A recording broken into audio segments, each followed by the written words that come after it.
Mm.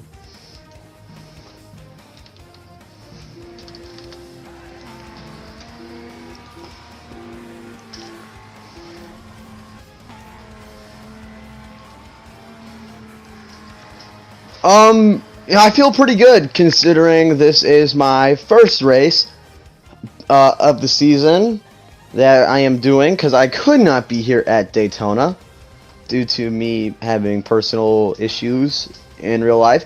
But now I'm here, I'm ready, and I'm just here to have fun.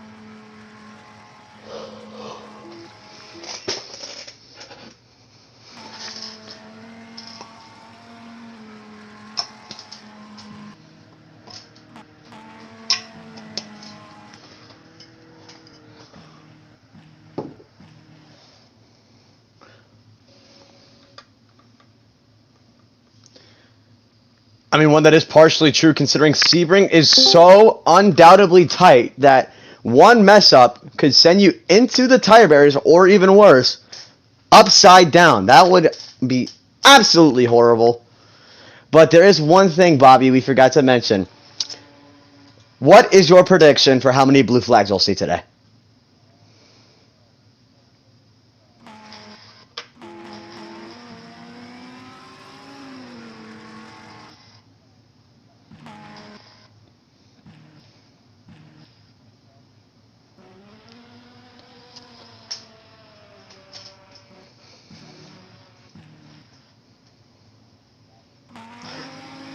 Well, me one, I have a like a timer. See how many blue flags we get. I'm gonna say around maybe 74, just to see what happens. Um, but yeah, we're almost ready for Sebring to start. Although I do gotta explain some things real quick. This was said by race director Nass. I have to explain 4 new things to come. 1, stop and hold penalties. New to the KRE IMSA WeatherTech Sports Car Championship that is being implemented to penalize higher incidents are stop and hold penalties. Stop and hold are served by driving into one of 2 designated stalls on pit road that marked by a sign with penalty box, kind of like hockey. On it, if a driver receives a stop and hold penalty, they will drive down pit line like a drive-through penalty, go down pit road. Stop in the penalty box for about can go anywhere from 15 seconds to 2 minutes. Okay, and then you just go out like nothing else. And then there is GTT shown on ticker and caution lights to reduce confusion on if it is green or not. A bottom no. What? Oh, a button has been added to ticker control that race control can hit the signal GTT instead of posting a message. Also, the caution lights turn off to give a secondary signal to drivers and fans watching. Number 3, pit lights. Another light's put on. No, another light is put on. I don't know. I stutter a lot, but pretty much there's more pit lights, and if it goes yellow, caution, all that. And then minimum race distance for points. All right, this is probably the most important. New to Sebring to eliminate people from joining and leaving midway, so pretty much start and parking. A format has been made which driver have to do a certain percent of a race to get a certain percent of points. A driver must finish the race distance to receive 100% of the points awarded. Completing 80% or more will get you 75% of the points. Award 50 through 80% half points. Less and less, 50, you get 25%, 25, you get practically nothing. That's pretty much all the new things explained. Bobby, what do you think of those? I think it's a great new feature. We'll definitely see some, more different racing. People should definitely be more careful now because we did see a lot of penalties be thrown out during Daytona, and a lot of drivers may have to be a bit more careful this time around, and especially on this track being a bit more difficult. They will see now penalties are now a thing with this penalty box, we will see people actually losing time this, actually losing track time this time around, because they're breaking the rules. Pit light definitely be very helpful.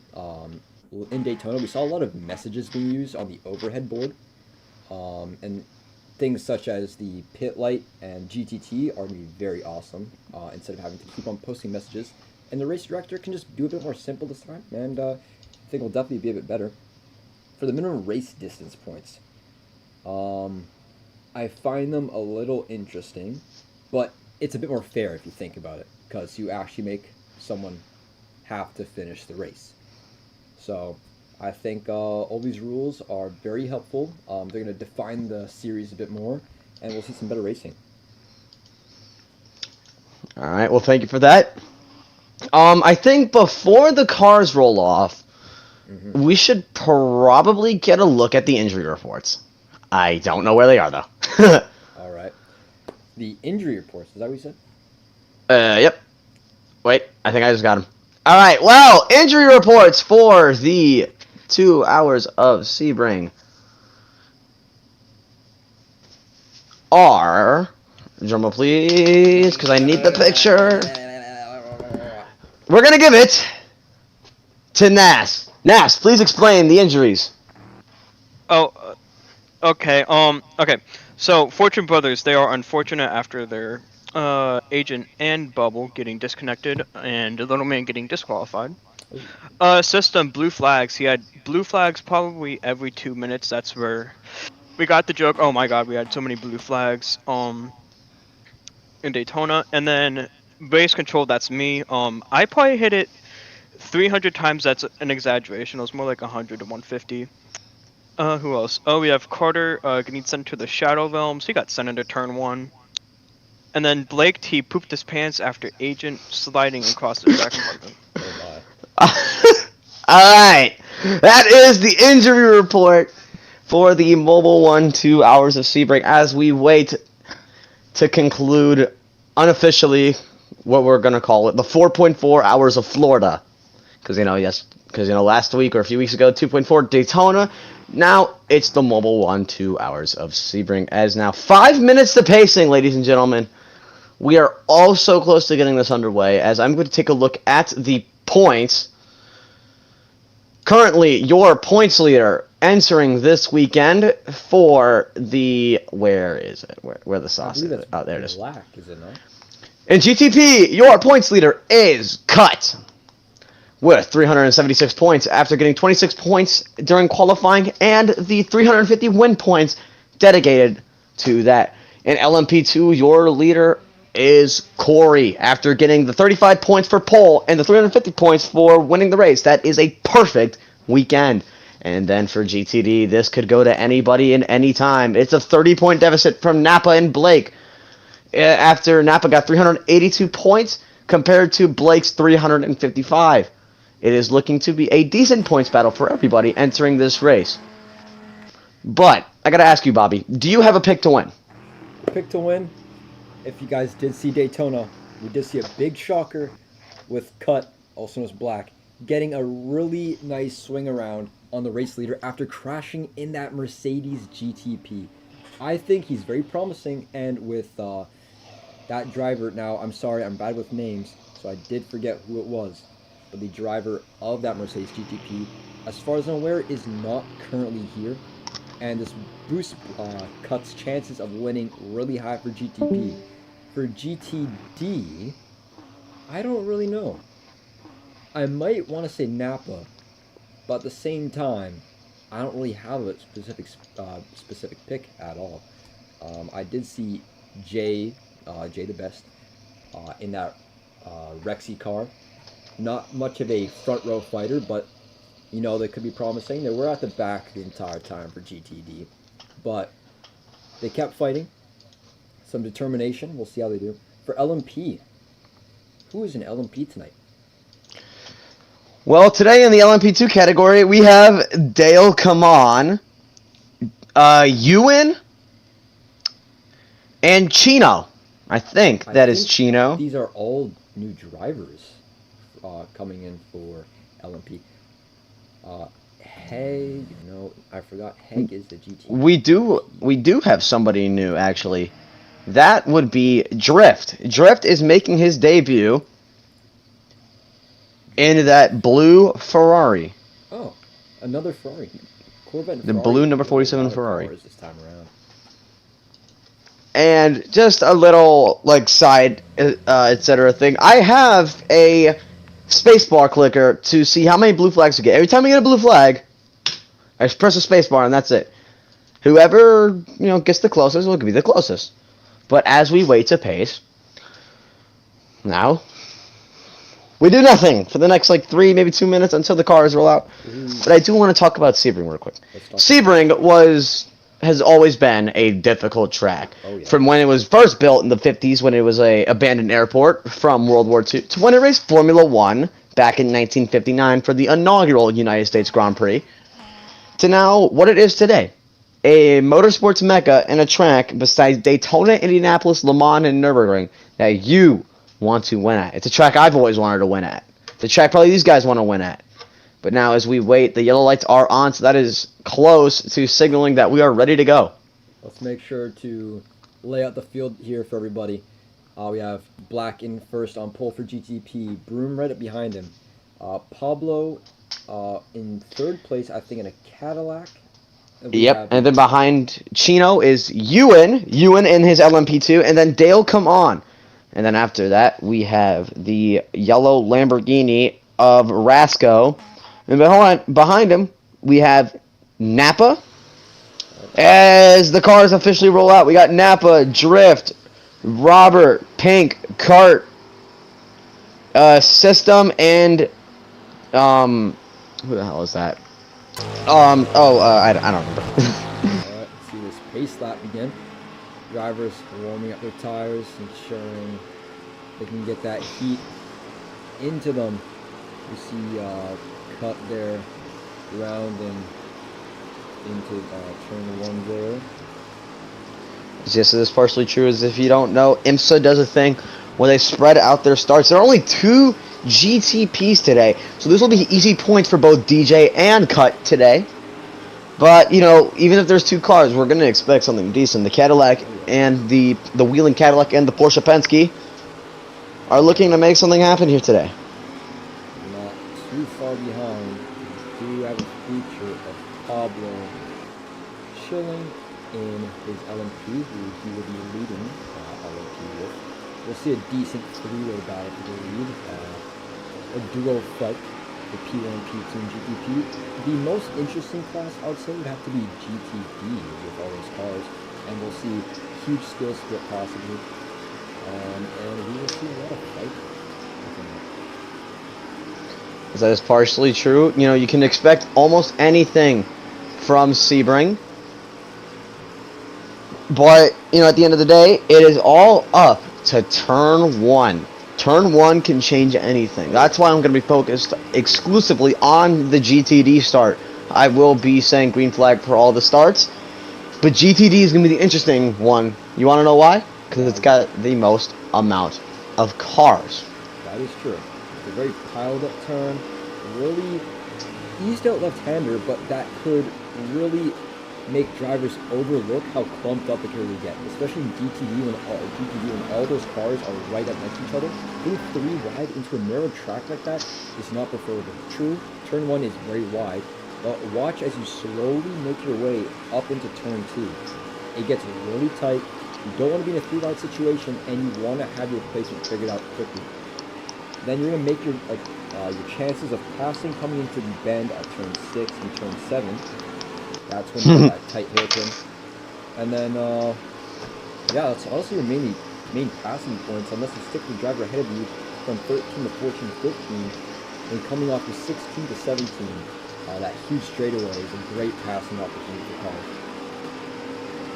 As yes, that is partially true. As they make their way into the bend of turn 11. I would have to say, this track is very fun, same time challenging. I wonder how these drivers will be coming to the Sebring today.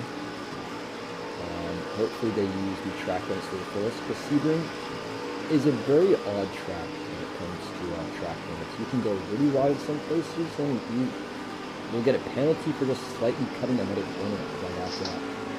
For example, is turn 16 with that super wide left side going to the right hand. Very weird turn, but it allows drivers to have a super wide entry coming into the straightaway. Now as they double up, we're looking forward to getting ready to the green flag. I have been waiting all day to see this after we could not race yesterday due to the reasons I do not remember. But as we double up, entering the final two corners, which is 15 and 16. Oh, a car Oh, somebody jumped out of the car! Well, the LMP just despawned. Will we see a, I don't think there's going to be a delayed start. But this is the Mobil1 2 hours of Sebring. Will they round the bend? And is it green? We will see green in a second, if anything, but I'll be a little shocked to believe. And it's underway! Black and Broom right up next to each other coming into the first turn. Let's see how it goes. As now I'm going to focus on the GTDs entering turn number 1. We go. They're going to all go single file, those GTDs. As there's Ewan in the LMP2. Connor 3 wide! Coming into P1, drifting right behind, right up behind him. Carter right there. LMP is stuck up behind. That's the LMP that respawned after respawn. Coming into the turn 3, 4, and 5. That little bone-esque turn. See a little car going off track there. Who is that? Gotcha having a really wide exit into that turn there. Going 3 wide. Coming up on the hairpin. Napa is right up leading that 3 wide pack. Gotcha not up too behind. Oh, I thought I saw a little bit of contact there. Oh, this little 4-car tango. There's going to be something happening, some interesting. No, they're going to keep it clean. They're going to keep it normal. As we start to go single file, it is Cut or Black that currently holds the lead in the GTPs. Black is gaining that gap away from Green. Obviously, Gotcha and Napa still fighting it out to get that P3 position settled out. We did see TTV getting a huge advantage up there through that little bit of traffic. Really up the field there. Huge gap from Drift. Gotcha losing that gap now from Napa. Maybe we'll see a battle between Hay and Gotcha there. Carter.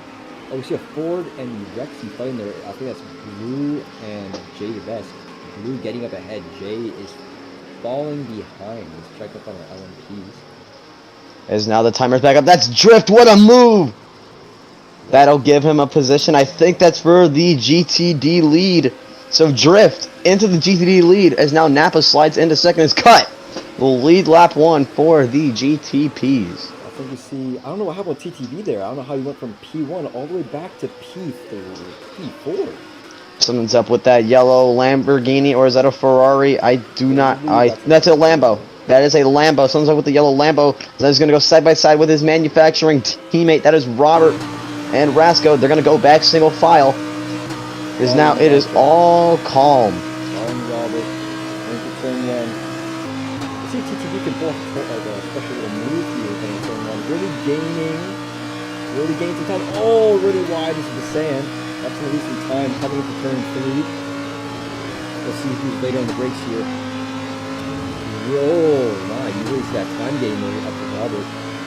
Napa, it might get caught a little bit in this fight, depending on how well they work off each other using their draft. Let's see if he can make a move coming to the hairpin here.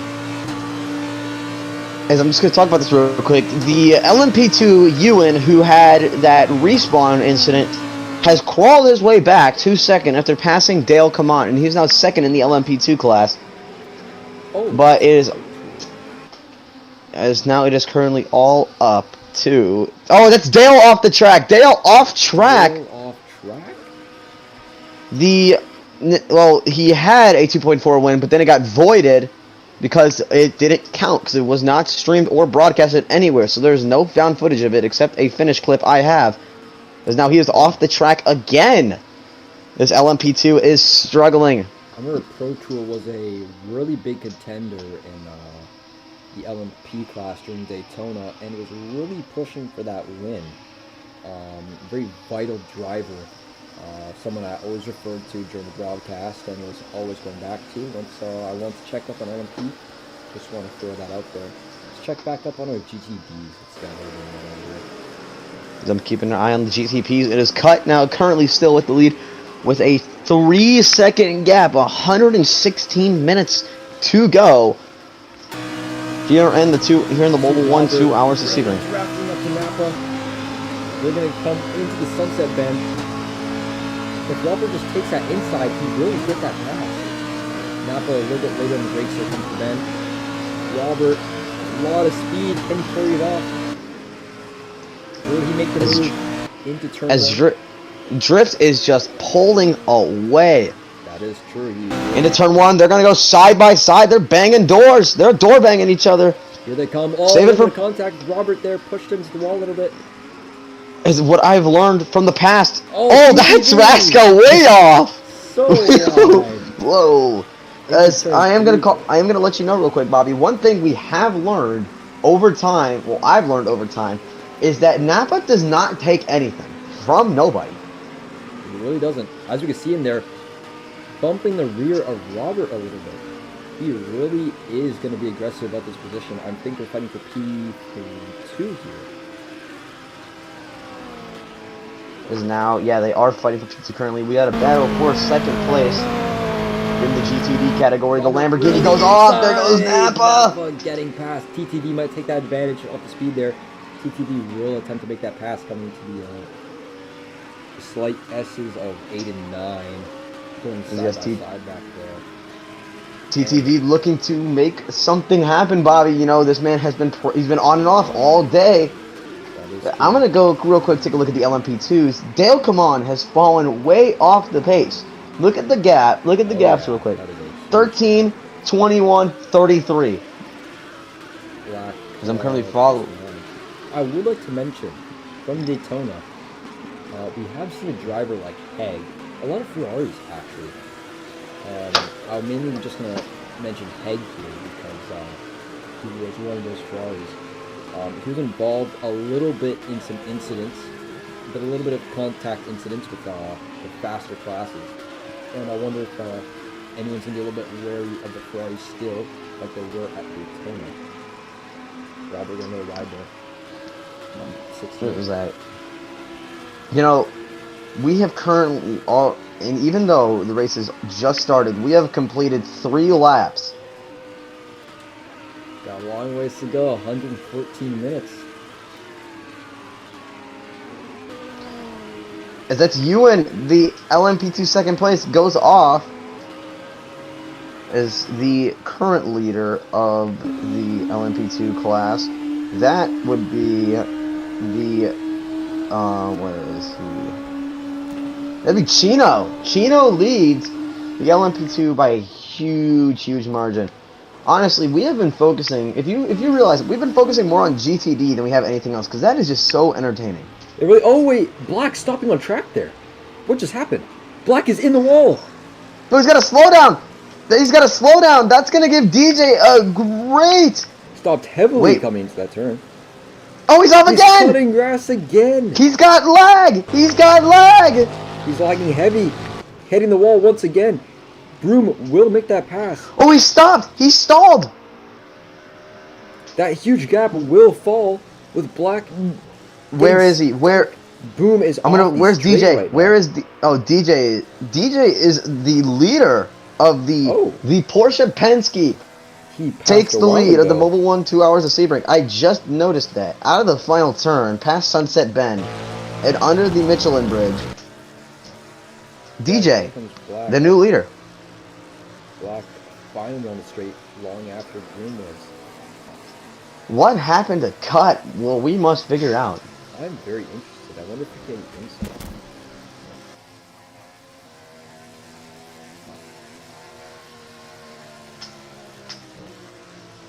Alright. We've gone quiet for now. Let's go back to the GTDs. Let's do check up. We even have an LMP passing cut there. Let's check up on That is and Heg. Robert.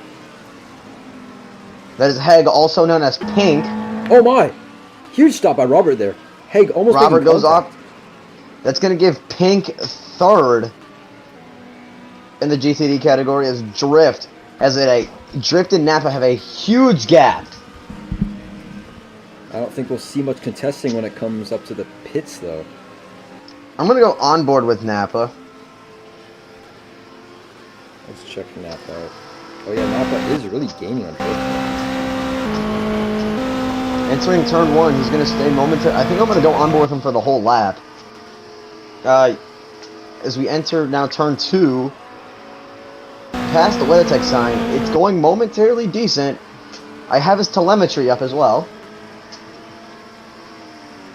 As he has 79% tire, so expect pit stops in maybe about 10 minutes. 10 minutes. Getting on bridge there. Oh, sorry, Drift there. Let's see who can get it coming to turn 7, the hairpin. Napa is gaining little by little. But turns like these really snap off that draft he's trying to gain. Oh, Drifted! Going wide! Drift, here he comes, here he comes! Side by side, here we go! Drift lost so much speed coming off of that. Napa really just getting that good passing. As now as I switch over to the Clable Copter, we're momentarily decent. I think this is turn 9, or is this 10? This is 11 now. This is 11. Okay. Entering 12, and now 13.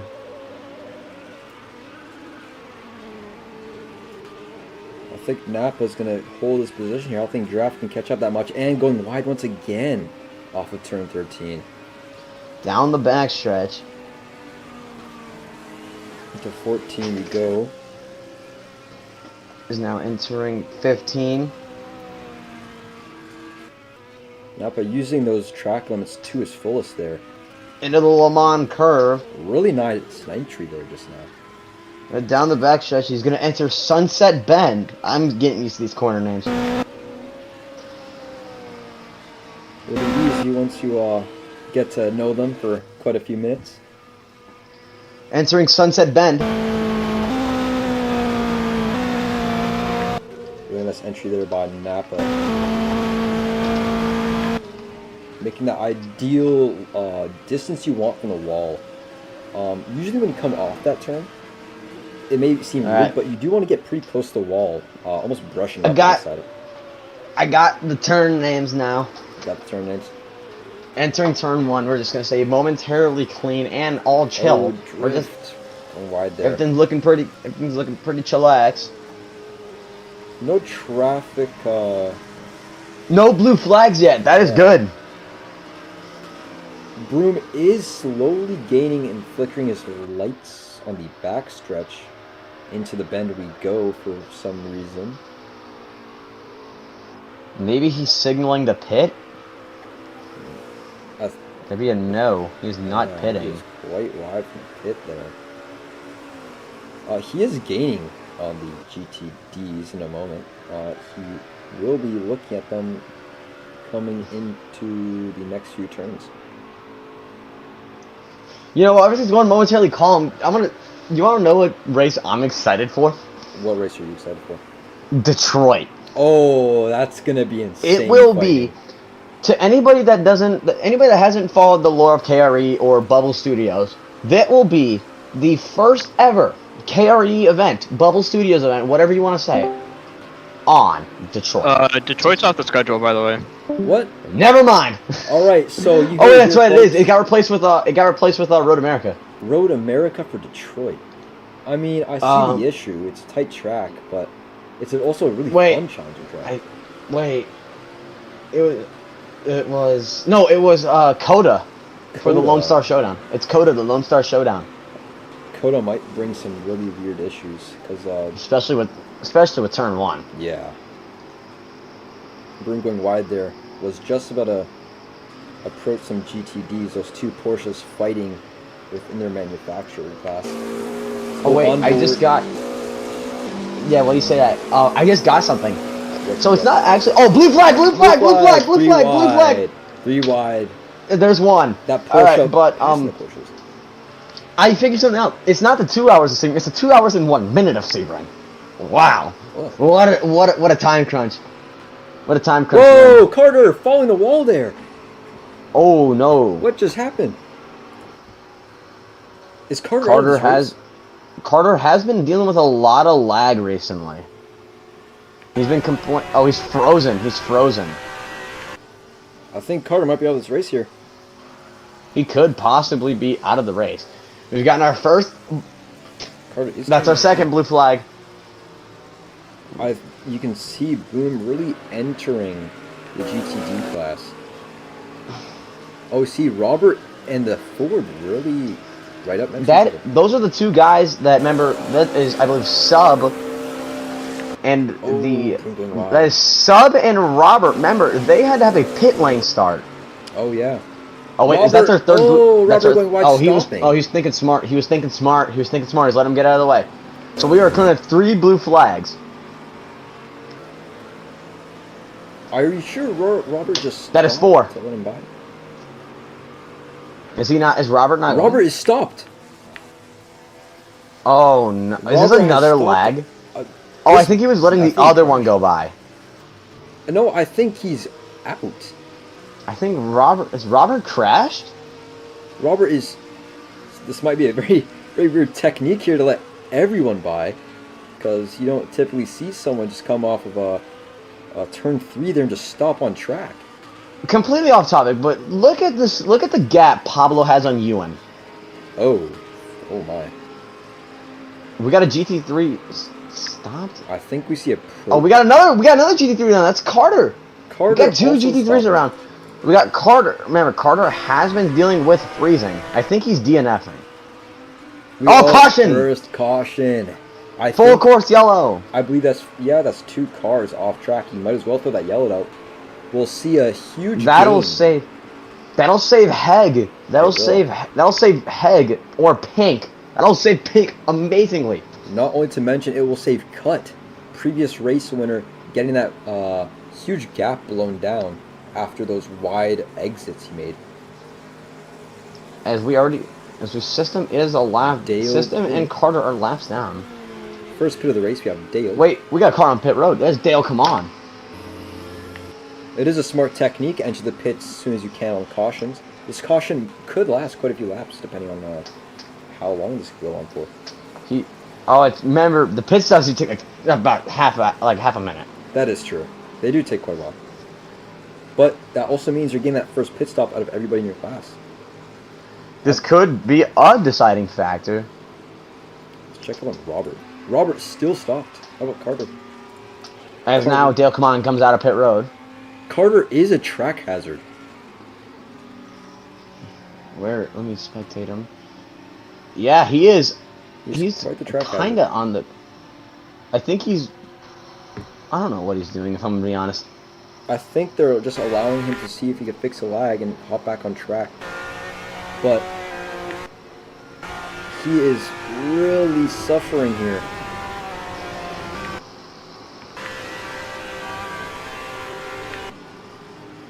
Robert and Carter might be out of this race. I think Carter might be thrown out of this race, if anything.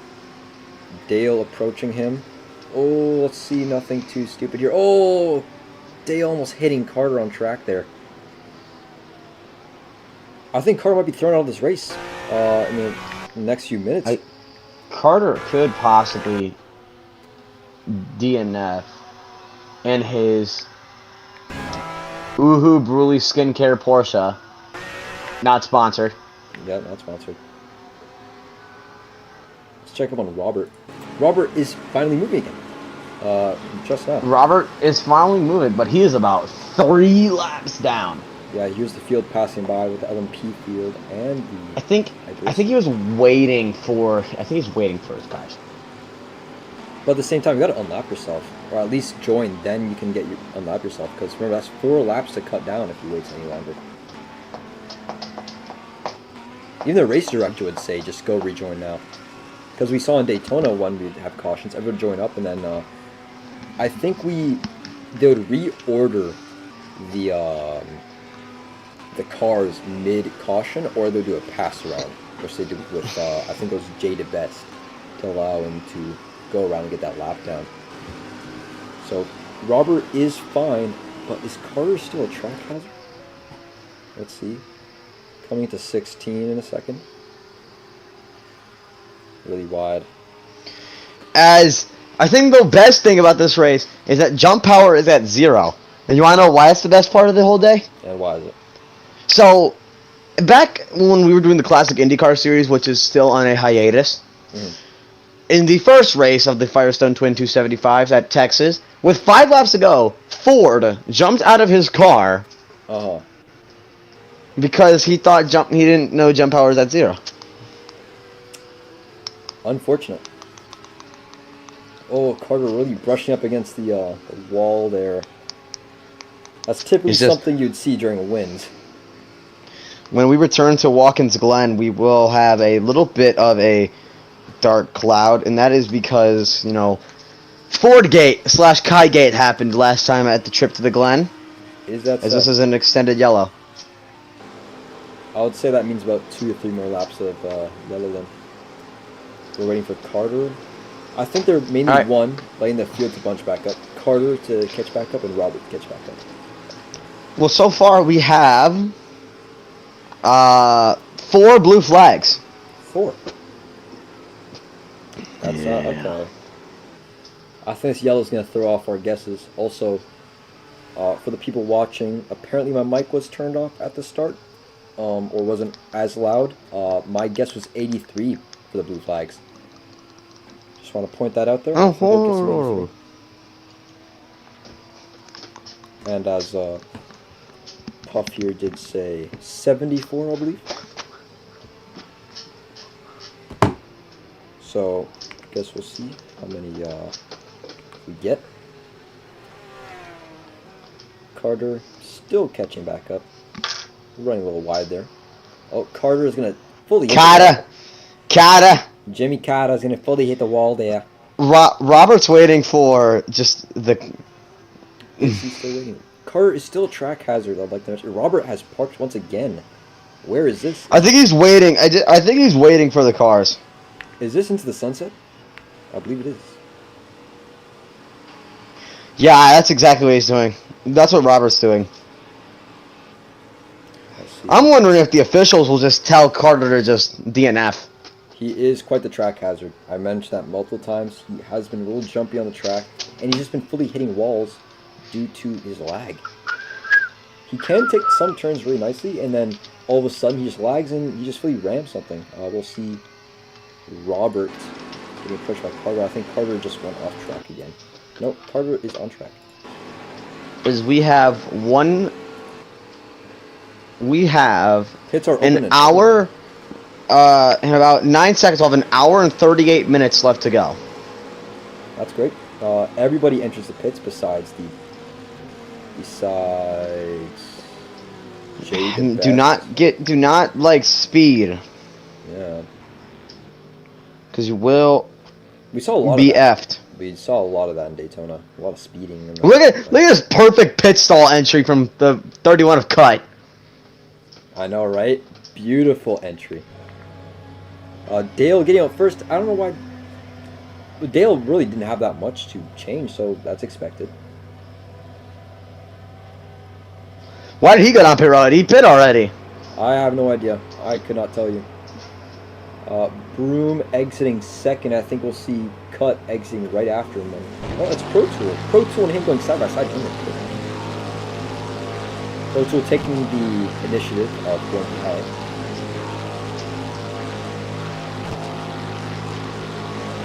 Carter has entered the pits.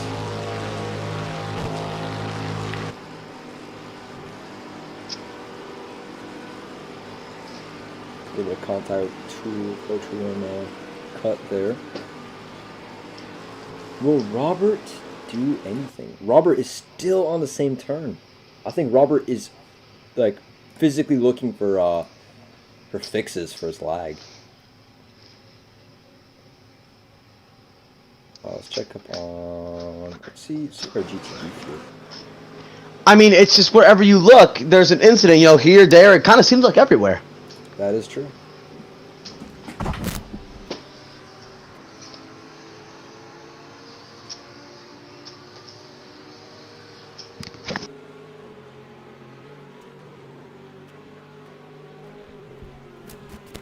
Carter rounding a few starting turns into 6, coming into the hairpin in a moment. You know, yellows can be very peaceful in terms of commentary, but at the same time they can be very boring because you get to review the race story, but the race is so early, there's not much of a race story happening so far, and Carter really cutting every part of that hairpin and almost stopping on track. This Carter just wants to get back If he doesn't DNF into this race. I think he's going to get a penalty. Maybe, probably. Robert out. All right. Well, we got our first DNF. That's the first of many. Carter finally catching up to the field. It could be green this time. I wouldn't be too surprised. We do have Robert off track, and Carter still a bit of a hazard, but maybe the lag is fixed. Is now as we nope Okay. nope never mind. Never mind. Do you see the cars panning out a little bit? We will see a restart. Carter's got more lag. Oh, he's just whoa! What is he doing to sub? Oh, careful, Carter. Careful! Don't take out sub. So I mean, the race director might have to look into Carter, or we might see Jay DeBest finally catching up as well. Where was Jay DeBest? Where? I don't know, bro. System's just been, you know, like I said earlier, here, there. It kind of seems like everywhere. Yeah. But, you know, this track is one tough cookie. We'll just say that. This track is one tough cookie. And I think it could be green. We could possibly go GTT. You know what I just realized? The rear What? of the field is exact same. Oh my! Whoa! Throwing system out. Remember, Carter has lag. He's Oh. GTT. It is. Gonna go through with it. It's remember he has lag, so it's not his fault. It really isn't. But that's what I mean. I think that race director really needs to look into this.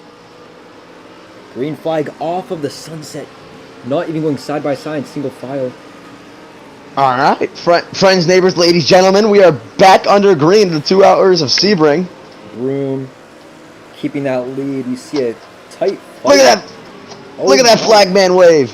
Look at that flagman wave! Yeah, it took. Leading. Yeah, that flag took a guy 6 hours to make. By the way. Did it? Yeah. As now see you're entering turn 2. This is where we get the chaos. This is where chaos theory ensues. Oh, drift going so wide. TTV going in. Oh, Carter! Wide. 3 wide! 3 wide. Napa bumping doors with everybody there. Napa now taking. Sub gets contact. I think that was revenge for the getting cleared house on the pace lap. Napa going wide into that turn. Carter leading in front And of that. Sub in the Ford is not having a good day. See the Corvette really pushing his Ferrari. We'll see a pass coming into the. There's Sub's first penalty. Sub. Avoidable contact warning 1. Oh, look how far back he is. Carter's going really into that turn, cutting pure grass. Cut is not going to let DJ get away. Look at these GTP boys. They're going to go mano a mano. Oh my! Napa goes to the pass. And he makes it fully through. No aggression. You're focused on that. Side by side GTP. Side by side. The caddy and the Porsche. Like real life at Daytona. Can Brew make the pass? No, he can't. Fully blocking into the straightaway. Blocking is illegal. Now down the backstretch. I don't think Broom can catch that draft there. I think he's a bit too far back.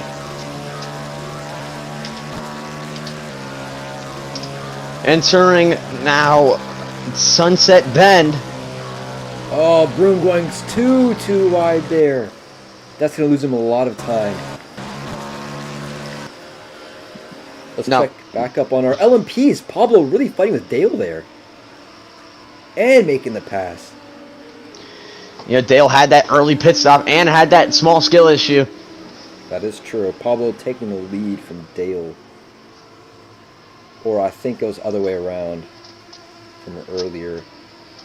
TTV taking the lead. Oh, Dale runs way wide. Oh, into 3 we go. Oh, cut into the grass. No, oh, touching the sand. Oh, big cut into the grass by Pablo. Although Dale can't find his timing there. He can't find his pace to pass Pablo, even though he cut into the grass. Pro Tool is just waiting far behind for a mistake. Is now cut, slowly pulling away from DJ. Remember after he had that incident last time. Yep. Does not want to give it away because Cut could go back to back and sweep the Florida weekend. Cut really driving beautifully here, I'd say. This is some perfect lap type stuff. Let's check up on our GTDs. Drift approaching Jay here. That forward all in the back still quite far behind ever since the incident into turn 3. Oh, Porsche of Jay running really wide there, making Drift able to pass. So we could take that position off of turn 11 into 12. As now, yeah, I'm gonna focus on the LMP2s real quick. Dale, oh, they're like all in like a maybe like 2-3 second blanket. Oh yeah. Dale has lost time there. Pro Tool's gaining. Now entering the hairpin. Oh no! Really into that turn. Can't quite catch him. Carter and Drift going at it. Are they now? Oh, yes they are. Can that Ferrari past the delayed Porsche? I think he has fixed his lag. He might be way better now than he was before. Let's see it coming into Sunset. Oh, huge braking by Carter there, causing the Ferrari heavy brake way more than Drift would like to. He will make the pass, possibly coming into the start finish here. About to go side by side on his quarter panel. Oh, almost threw the late block. Oh. Almost threw a Logano block into turn 1. Dives in. He catches it. He goes through. Carter almost making contact. Oh, we also see another pass. Oh, the system. Here comes System and Sub. Oh, into 3. Can't quite catch him. Let's see. Maybe. Oh, Carter. Here comes Sub. Carter heavy. Oh, he drives directly into him. Just drives to the back of him. Going side by side. That Ford was blocked by that Porsche up ahead. So now Jay can make that pass fully against the Ford. What a scenario. What is the thing though? It wasn't even his fault due to he was slow. He could have had time to avoid him. Yeah. That's true. Into the hairpin drifting. Lord. Drift slows down. Here comes Sub. Oh. Ford making it through. This rear grid fighting is really interesting.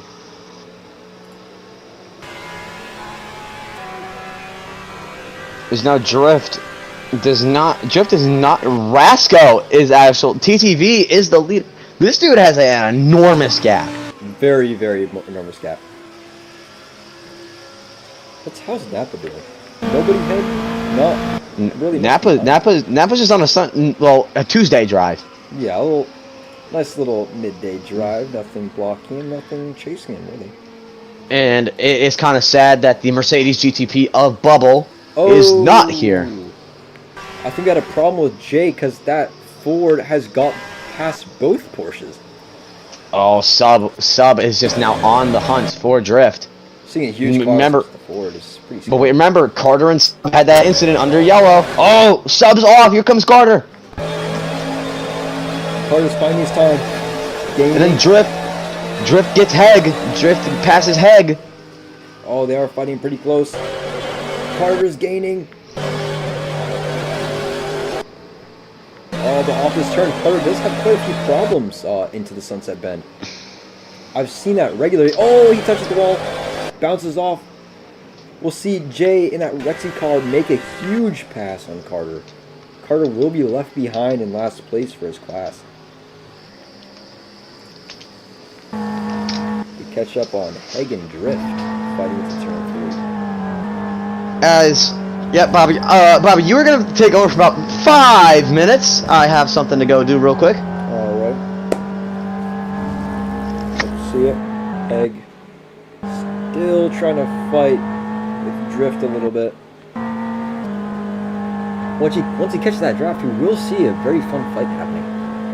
But as of right now, there's not much to do for most of these drivers except just, keep driving as, they are instructed to do. Oh, Drift going a little wide into that turn. It's only not an ideal entry, if anything. Oh, whoa, Drift really tackling that curb, lifting the side of his car. Oh, I think we see Jay making a move. Oh, but no, but he is really close on making a move. That Rexy car is on the attack. It's leaving all of its opponents no quarter.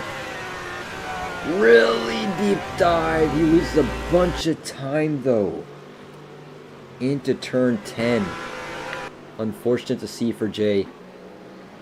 That Ford will try and catch up to Haig. Haig losing time against Drift. That's surprising.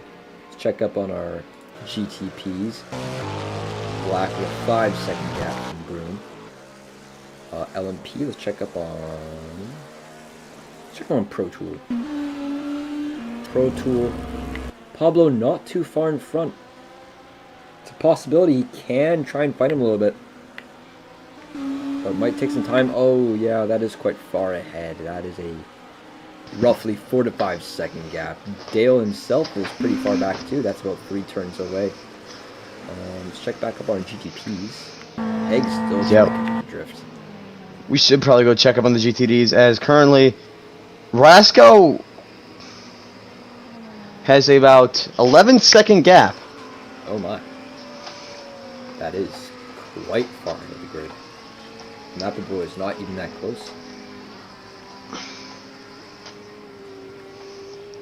We have P1 and P2 GTD not doing too much. We have Drift really just trying to keep that position. Haig is slowly just catching up little by little bit of a Ford feud. Sorry, Ferrari feud in P3. And we catch up with the Ford all alone, not anybody with them. Jay also quite alone, really just trying to find up that pace to get to the Ford. And lastly, we have Carter pretty far back after that mistake of hitting the wall and losing a bunch of time, hitting another wall just now. As Cut has a, also we forgot to mention, just nothing to do with what you were just saying, but Cut has developed a 5-second gap. 5-second gap. This guy's on the move with his lap times. Yeah, you can see Broom all the way back there. This is the point in racing where there's not many battles.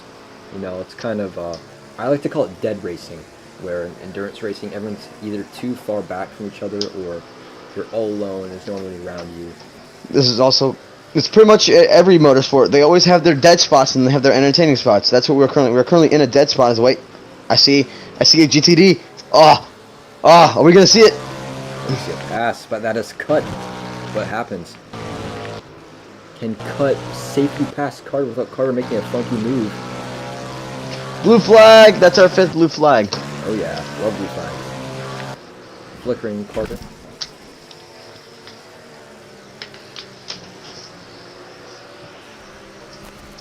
Let's make this the pass 6. successfully. Yo, jumping upwards there. Let's see if Broom can pass successfully. It is a straightaway. You'll probably catch him up into turn 1, I would say. Depending on how these guys play. Or the start finish line. Let's see, Carter has a bad history this time. He's now down the front stretch. Touching the wall, really diving deep there. That's our 6th blue flag. Love blue flag. I'm gonna say fast as well.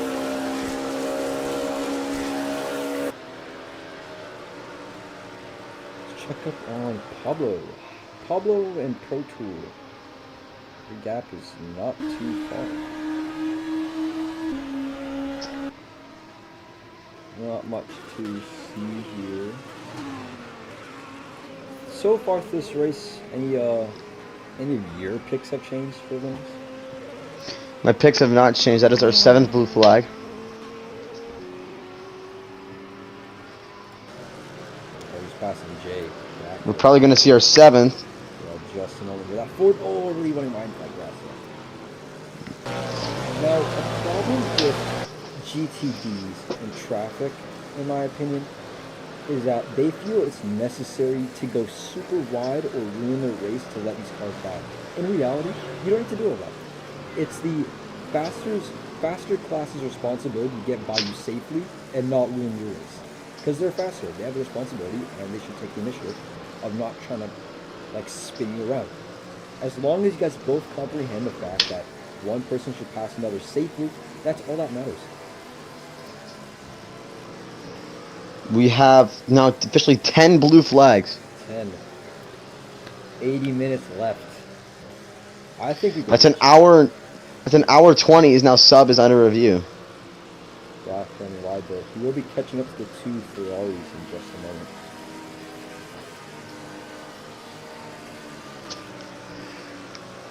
Sub is probably under review for impeding. I believe so. Sub got his 2nd avoidable contact warning. I think he tapped the Porsche there.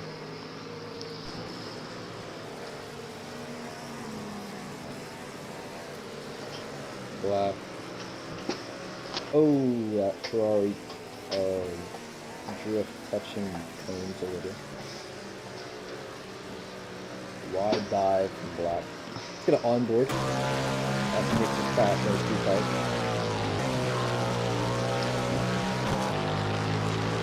Right up there. Are we gonna see our 11th blue flag? Yep, there it is. Looking right on catching Possibly our 12th. We will see our 12th. There it is. 55 cut at 55% tires, dude. I think it's looking cut. What time?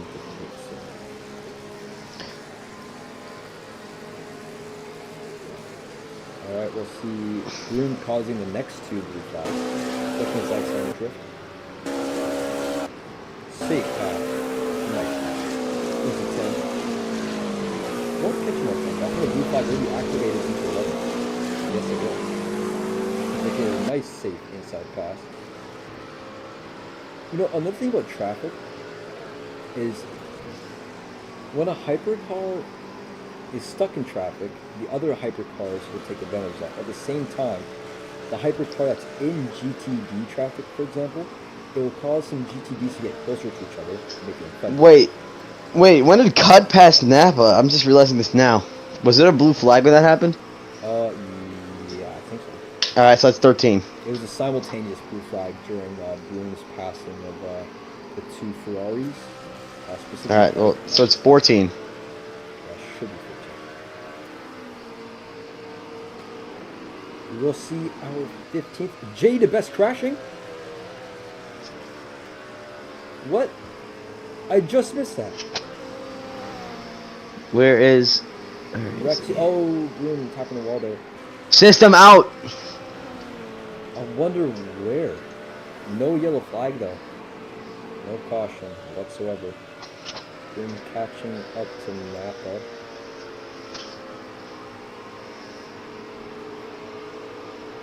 A little bit of an anticlimactic enough. We didn't really get to see it. Blue flag. That's our 15th. He's taking his time to pass us. Ooh, almost a little bit of contact between the Corvette and the Porsche.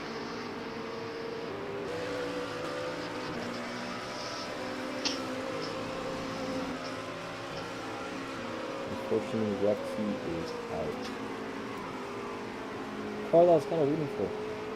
Didn't think it would win, but thought I'd make it through at least. Broom really going wide there. Napa will make a pass on a GTP. That should have been a There's blue flag Napa. at the time. Another blue flag because of that. There's our 16th blue flag. Broom has caused 2 blue flags on Napa so far.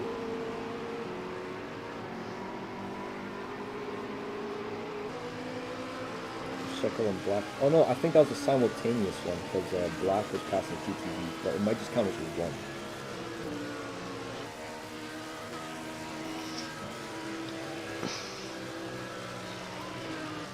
Dale into the pits.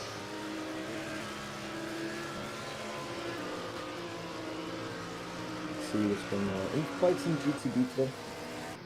Oh, drift really close. We will see a fight in the next 2 seconds. Sorry, a few seconds. Drift will Is get that- this gain off the straightaway. We stay momentarily. We have 1:16 minutes left to go. I mean, an hour and 16 minutes. Gotta say, I said a that's minute and 16 minutes. not enough time to go. For some reason, Drift can't find his draft. He's practically just raw racing at this point. It says Dale Camon's on pit road, but he's on the track. Over glitch there then. Maybe you have to wait for him to go one time by. Drift has lost his time approaching Heg.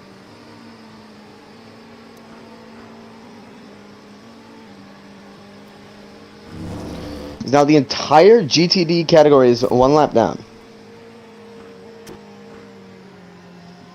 It's Carter down pit road. Oh, Drift. Heg making a huge funky move there. And Drift didn't take advantage of it. He got close, did not take advantage. Is now drifting. Is that Heg? Yes, that is Heg. Alright, drifting and Heg gonna go into the hairpin. Sorry, I lost track of the corners. Contact there.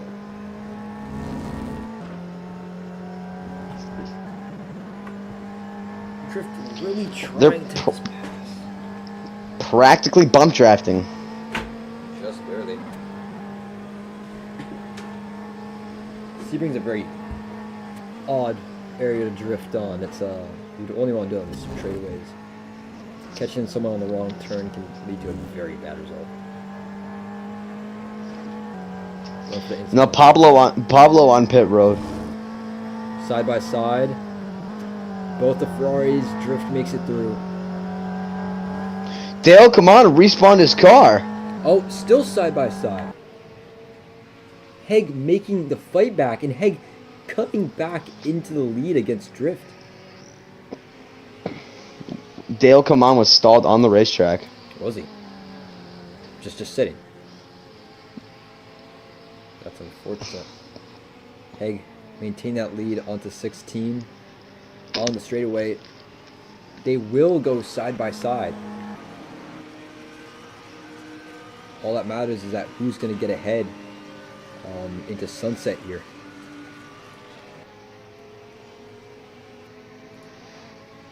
Drift making it past. Got both GTDs on pit road. GTP's my bad. Oh my. I think Broom's really just trying to follow that pit plan that Cut is doing. Heg making it back around on sunset. And Dale, come on. 3 cars still in the pits. Drift really trying to find his time here. There's been a lot of fighting between these two in the last lap and a half. Drift going wide there in the grass. That will lose him some time. Although he stays up there. Heg will not go on the defense. He almost going side by side. Heg is now going side by side with Drift. Just barely. Drifter's on the quarter panel, but now he's falling back a bit. Into the hairpin. Now going side by side. Drift with a lot of speed. Here they go. I think Heg will keep the lead. Yes, he will. He's gonna break early, turn early. That's gonna give him his lane. Drift has that inside. That's a huge beneficial. But Heg can still get in front if he carries off with that speed he has right now. Wait a minute. Look at Drift's fuel real quick. 2 gallons. Oh, that is not good. He is boned. He's got a pit soon. He really does. Drift really trying to make his chance here happen once again for, I would say, his 5th passing. 5th. Oh, blue flag. Might be his 8th passing attempt. Blue flag. That's our 17th. That is in fact. Maybe we'll reach the 80 to 70 range. Drift has lost a lot of speed. Heg really building that gap.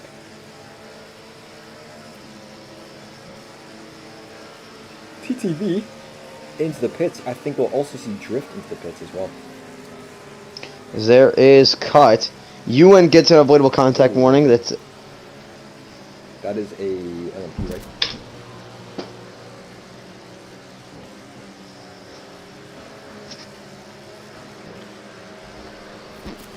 Both Heg and Drift into the pits. Carter's under review. What did Carter? Oh yeah, Carter. Forgot the amount of incidents he should have been in. A little bit of track drama.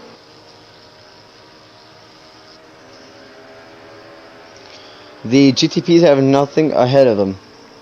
We have an hour and 10 minutes to go. Whole hour. You know, with all this IMSA America talk, I'm very excited for the LMU, the non-ultimate DLC for the IMSA tracks to be coming out on July 28th for $19. Not sponsored, not sponsored. Not sponsored. Oh, sub with our first drive-through penalty of the race. Sub. Oh no. Are we gonna see? Are we gonna see a rage quit? Can we see our race? Can we see our first rage quit? A rage quit or the first usage of the pit box? Not sponsored by the NHL. The penalty box? No, it's not even an NHL affiliate thing. Like penalty boxes in a bunch of sports. I know. I'm just talking about some top sports.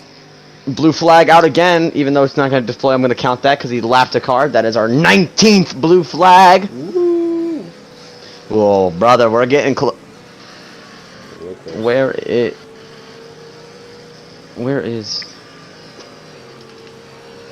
You missed your timer? No, I'm trying to find. I'm following Sub. Yeah. Just to see if he goes into the penalty box. Oh no, Sub is way off the penalty box by now. He didn't even go into it. I think it was more like a warning, if anything. Or next time by penalty.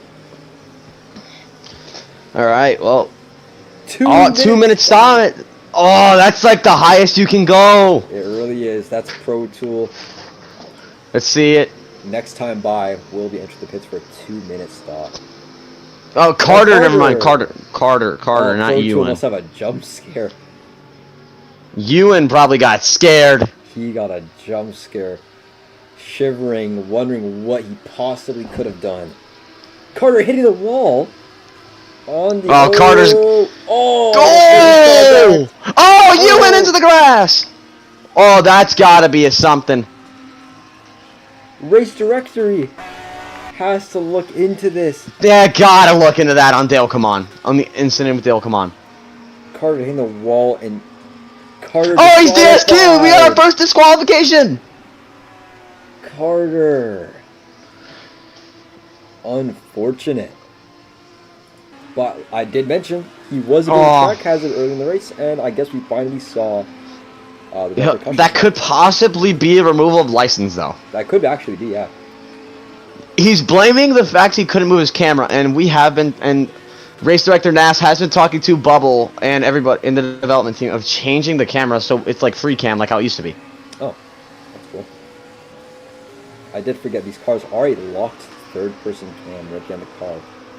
But at the same time, you would have seen at the angle you were on at approach, and even then, you should have still made a safe entry. In my opinion, maybe now, if it was earlier, we might have seen a bit of a headlight flash for Dale. Maybe we would have seen it better. we have not seen the penalty box in effect yet. Yeah, I was hoping to. But, saw a disqualification by the same racer anyway. Caution. For what? Well, full course yellow, let's take a look. Oh, Cut's upside down! Cut is upside down? What the sauce? How did that happen? What the sauce? So that practically means DJ's got a guaranteed win. He could DNF and he could win. Guarantee overall win. Oh, Broom. I wonder. Well, there's no pressure anymore other than hoping you don't DNF, really. All he's got, yeah, he could literally just cruise. Yeah, for all he cares, he could just drive alongside, just be chilling, really. What a shocker. Such odd events. A car flipping upside down, a car lagging, and not being told to leave, getting a 2-minute penalty, then hitting an LMP, and then being disqualified shortly after. So that leaves a single GTP, 3 LMPs, and 5 GTDs. Hold up.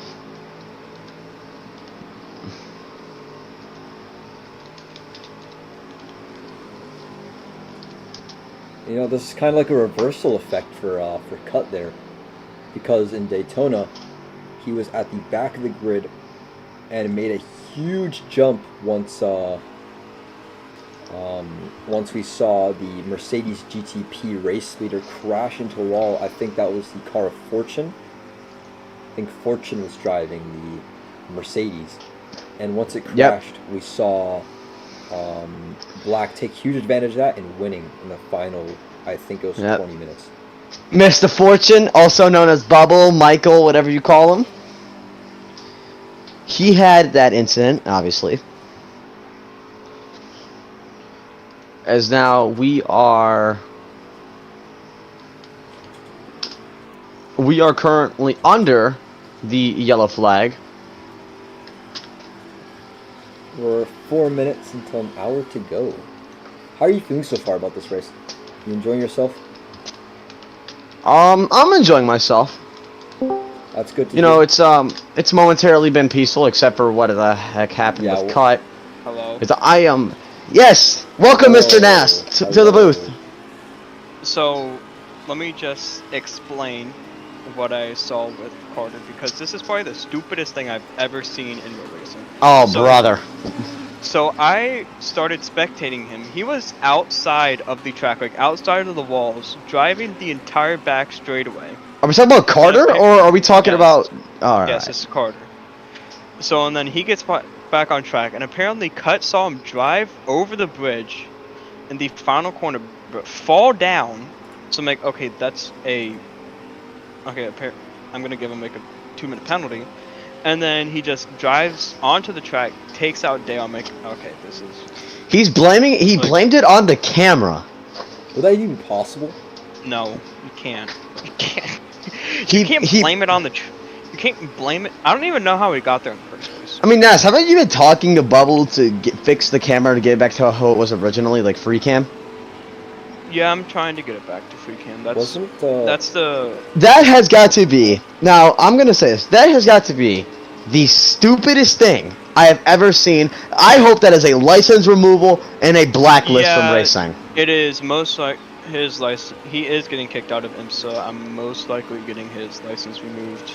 Yeah. I'm gonna talk to Bob about it would because like driving to- outside of the track, that is never. I've been racing for 7 or 8 years. Both iRacing and Roblox. 20. So yeah, I've been racing for 8 or 9 years. I've never seen that. I gotta ask though, do you know at all what happened with Cut? Yeah, what happened with Cut? How do you flip around on the bend like that? So apparently he was gonna stop to protest him getting disqualified, and apparently he just flipped over. Yeah.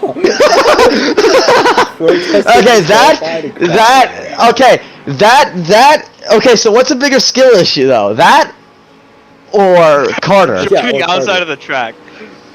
Is everyone here? You're gonna give Yeah. like a live We have been saying skill issue a lot lately on this broadcast. Yeah. This broadcast has been serious but goofy at the same time. I swear, Carter I've has. been listening to it and it's been serious. Like I've been hearing all the blue flag counter. Oh yeah. Yep, I have a blue flag counter. It's at 19 currently.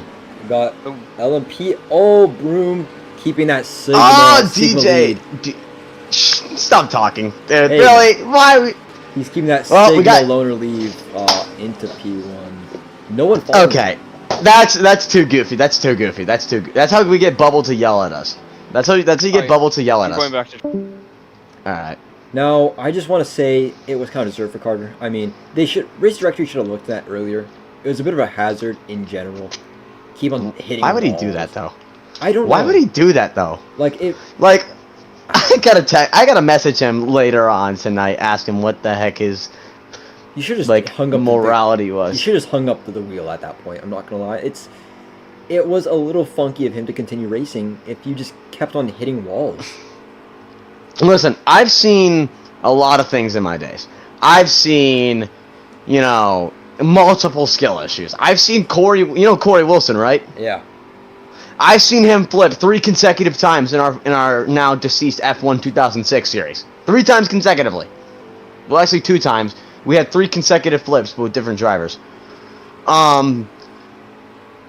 But nothing can be that dumb to run off the track. I think that could be possibly, if we had like an award ceremony, that would be skill issue of the whole dumbest season. race entries of 2026 might have to go to Carter. We're gonna have to get that on like iRacing's. We're gonna have to get that on like that. That better go on like some kind of Instagram. Yeah, that has to be something. We need a media graphic for this. Yep, that's why we have the MCRN Instagram description. Definitely not sponsored. Actually, we are. Oh very no, it is sponsored. sponsored. We are very sponsored by MCRN. That's how we're getting the race. That is true. We are powered by MCRN. I would also like to point out, Cut stopping to protest and then flipping. Okay, that's hefty second. That's hefty second. That for a has skill to be hefty second because it's like stopping in, let's say you're in NASCAR, you were going around oval top speed, going, huge pack racing, and someone gets disqualified for being really jumbly, hitting a bunch of cars, and then you go ahead and stop before pit road, and then somehow your car has a malfunction, starts spinning around, and then hits the barrier or whatever, and you're out of It's race. kind of like the Kevin LePage incident. Yeah, basically. Just unnecessary and ruining the entire race for only one of 2 GTPs, and he was a pretty good contender for the win. Honestly, DJ could just DNF and he'll just get the guaranteed win, and we can have a goated fight with all these, other divisions. That is true. I honestly want to see what happened, because I'm probably going to talk to Carter post-race. Oh. We need to interview with him. He doesn't talk, so Well, we can't get an TTS interview. We do have a TTS bot in the server for a reason. Join the Discord in this link below. As we see now, probably green this time, most likely. Yeah, Dale really pushing by. I think this is the pass around effect. The cars will be allowed to go ahead But- and move forward. But never in my 10 years of sim racing on both Roblox and not have I seen anything that goofy. Yeah, I don't know. I honestly, same. I really haven't. I've seen people get angry and hit people. I've never seen someone or people lag and then DNFing themselves. But never, ever, in my many years of racing, have I seen anything such as that. I've literally seen cars bounce off the catch fence. Yeah, and this is a whole new level of interesting, I won't lie. This is a whole no, I don't care. It's a whole new level of stupidity. It really is. This is why we have tryouts for a reason. Guys. Oh, somebody jumped out of the LMP. car! Is that the same LMP? It's from Chino! earlier? It's Chino! No, it's not. Green flag is out. We are back to racing. That was the LMP that despawned at the start of the race. That was not. No, that was Ewan. Was it? Yeah, that was Ewan. Oh, caution's back out. Oh.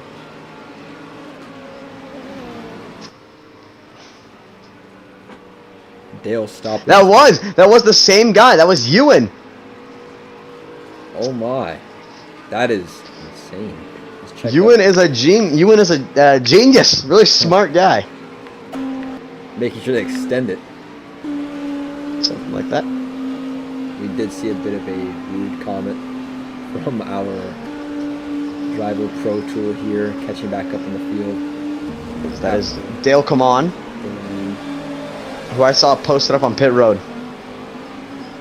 Dale was posted up on pit road. Napa said we should park all the LMP2s in chat. You know, it would be really fun if they all switched to GTD. We had a GTD only race. We do have specific races for that. I did hear those, the GTD challenge, and is there a GTP challenge? Or is there No, just no. taking back the lead? Races with all classes are Daytona, Sebring, Circuit of the Americas, Monterey, the Glen, Road America, Indianapolis, and Road Atlanta. GTD is Lime Rock Park only. Lime Rock Park is GTD only. Toronto is LMP2 and GTD. Canadian Tire is LMP2 and GTD, and that's it. I'm excited for Toronto. Most of you don't know this, but that is my home city, so My home city love to see is my home city. Well, because I'm from Canada, but I am now living in the United States. My home city, like where I was born, Vancouver. I currently live in Milwaukee. You know where the Milwaukee Mile is. Oh.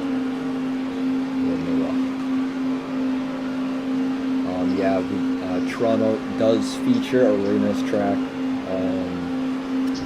IndyCar. NASCAR Canada Series. That is actually coming to the Markham. That's the new track, Markham. I'll be there. Oh yeah. Oh, you will? I will be there too. Yeah. I'm volunteering. Okay. Maybe we'll have to arrange something. Maybe, just maybe. Maybe. Maybe. All right, we gotta lock in. Yeah, we gotta lock in before Bubble. Ewan Before Bubble smites us. That is true. Ewan with a 30-second penalty for purposely jumping out of the car. That is something. That's 30-second time penalty or hold penalty. I think that's time. Might be a hold. If race directory can confirm or deny in any few moments, or I guess we'll see near the pit lane.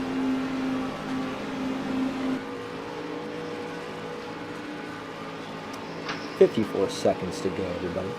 Stop and go." You mean minute? Stop and You mean hold. minutes? It's 54 seconds to go. You mean minutes? Yes, sorry. 54 minutes. All right. So all right, we're gonna see the penalty box. See it finally in action. It was originally gonna be Kata. Jimmy Carter in the pits. I gotta say, sometimes I can only say Kata. Carter. Sometimes. But Carter is entering pits. To stop for 30 seconds. I guess we'll see how exciting that is to sit in a pit box and not gaining for 30 seconds. I find because if you've ever seen an action on Daytona, it's so funny because you get to just see that car it just feels so humiliating. You cause something and you have to go sit there for 30 seconds because of what you did. It's kind of just funky. It's like that dunce hat. You know what I'm talking about? Basically, just have to wear that. Chill there.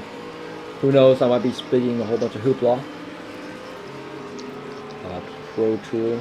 Oh, green flag, and Pro Tool will see if he can make a safe entry. All right, here's Ewan on pit. Oh, Ewan skips. does not go on pit. Oh, he was probably. Remember, he had Pablo on his inside, so Yeah. he had Pablo on his outside. You could argue. Entering turn 1. Could argue that. It's probably this time. Side by side with Pablo. I think it had to be next lap. Yeah, because like in IMSA and side by side, the Corvette bumping up the Lambo back there with TDB. In IMSA and WET, there's this thing where you have like a time frame of like 1 to 3 laps where you have to do your penalty. So I think it's gonna be like that. I'd assume it's less in this one because there's less laps to go. But same thing more or less.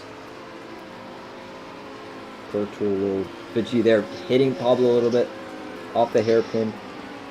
Ewan is fighting for the lead for about another 15, probably another 30 seconds. Yep. Got that inside.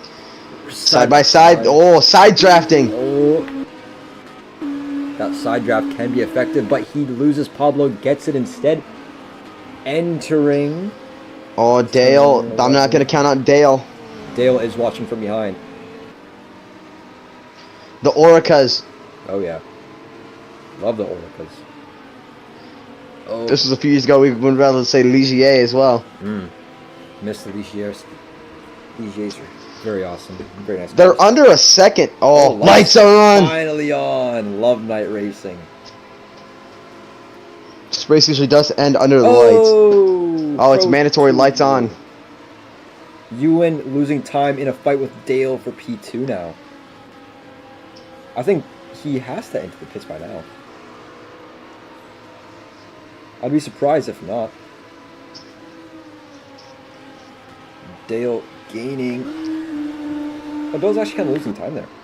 But Pro Tool will have to enter the pits, I believe. Sorry, Pro Tool. Pro Tool. And Ewan misses pit road. Doesn't go in. I think. Oh, and here comes Dale, really gaining. Into turn 1. Can't catch him. Entering turn 2 just shortly. Oh, Dale's right there. Dale's gonna go for that inside. No, sorry, on the outside. He almost cuts through. He's ahead, and he's ahead. Pro Tool cutting the grass. Oh. Forcible And now we got penalty in 2 laps. Okay. We got Rasco and Napa battling for the lead. Oh, Sub's got a DTP. Oh. That's surprising. You know, I wonder if Pro Tool's stalling time, Ewan, so he can pit the same lap and then go service penalty as he's at the exit. I wonder if you're allowed to do that.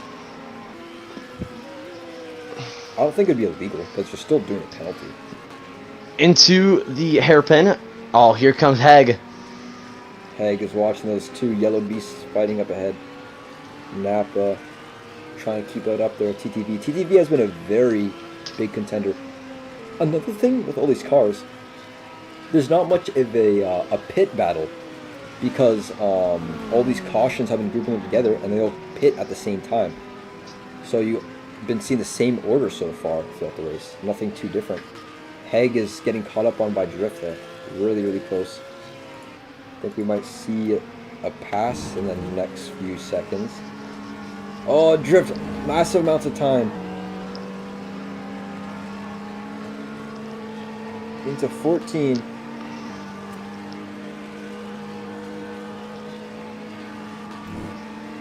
Sorry, this is 13. As we got 48 minutes to go. 48 minutes. Alright, onto the straightaway. Drift gaining little by little. That draft power isn't a lot, but it's just enough to give him a huge boost when he cuts off. That sun is glaring in his eyes. Goes for the push. He goes really outside, cuts inside without late entry. Gains quite a bit of speed. Still in a Heg, almost touches the wall. He's off. You can see how uneven the road is, even in this model. Yes, I'm currently still focused on DJ, who is still the leader, has a 9-second gap over second place. Yeah. Pro Tool in the pits, finally. As he's serving his pen. Oh, Drift and Hag were really close fighting off of turn 1, going side by side. Ewan finally serves his 30-second penalty. Drifting, finally getting ahead. These guys have been having a generational fight ever since the race started. That sun is... Oh. You know, you gotta love Sebring with the sunset. Just a great combination. But Hag, not much of a defender, more so a counter-attacker here. Almost said Counter-Strike, not sponsored. Oh, Counter-Strike. Not sponsored. Ah. Hag touching Drift there into the hairpin. And by the way, we have completed... Let's go to... Completed 28 laps. 28 laps. Oh, yeah. Hey, oh my. Our lead driver has completed, 28.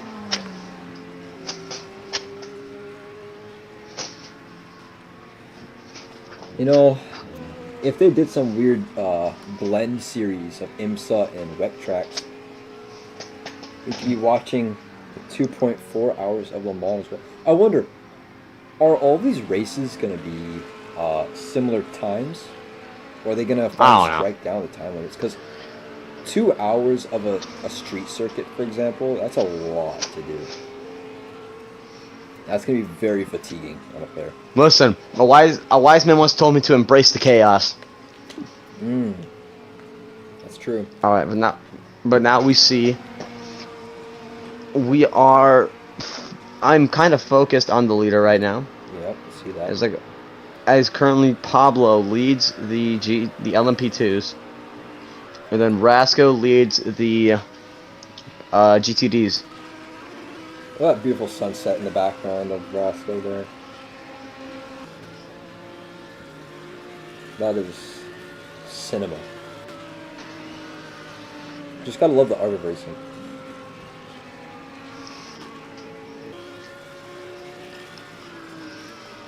It's still DJ with that lead. Yep. Still keeping up there. Not much of a fight. Because, well, it's not much to fight. You know, I wonder if he's getting a little bored out here. A lot of minutes of racing just to be singular car. And he's in that dead spot, as we were talking about before, where no one's around him. No action near him. No excitement of passing cars either. That thrill of trying not to hit people can be a little exciting when you're side by side with the passes. 45 minutes to go. 45 minutes. That clicker has not been touched in a while, has it? Yeah, the counter for the blue flags. Who knows, maybe we will not see 70 to 80 flags. Might drop down to somewhere around like 30 to 40, especially these cautions. Maybe we were a bit too ahead of ourselves.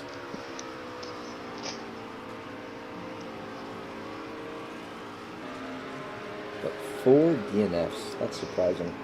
I expected turn 2. Into turn 2.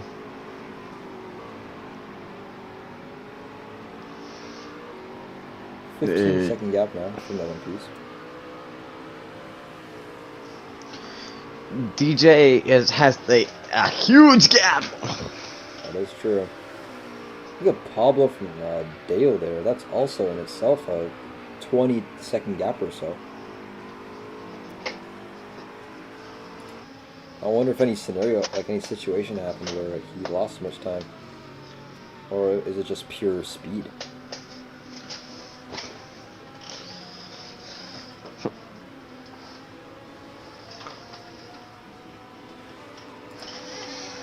Pro Tool is behind some GTDs, it seems. We see the sun finally saying its goodbyes and the moon rising to give us some pure pitch dark night racing.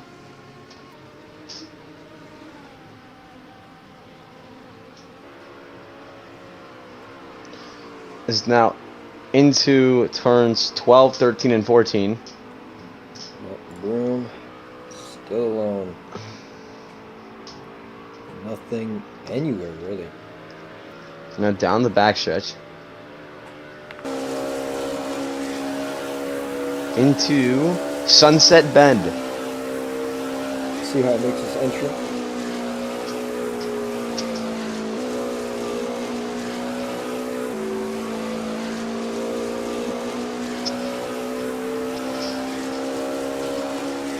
What a safe lap.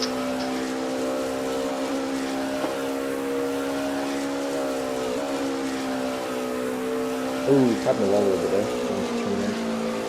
Whoa! Tapping the sand.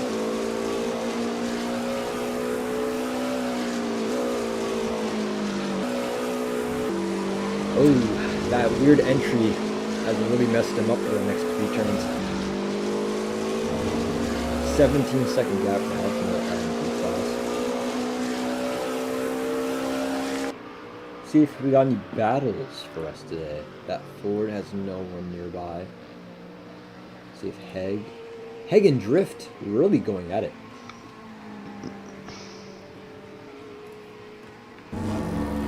Drift carrying a lot of speed. Coming into 16.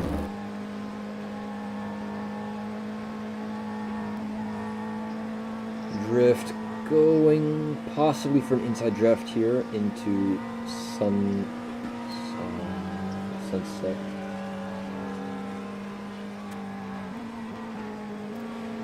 Same move as before. He goes a little bit wide coming into the turn and then really cuts in. But the thing is that it loses him quite a bit of time when he does that stuff.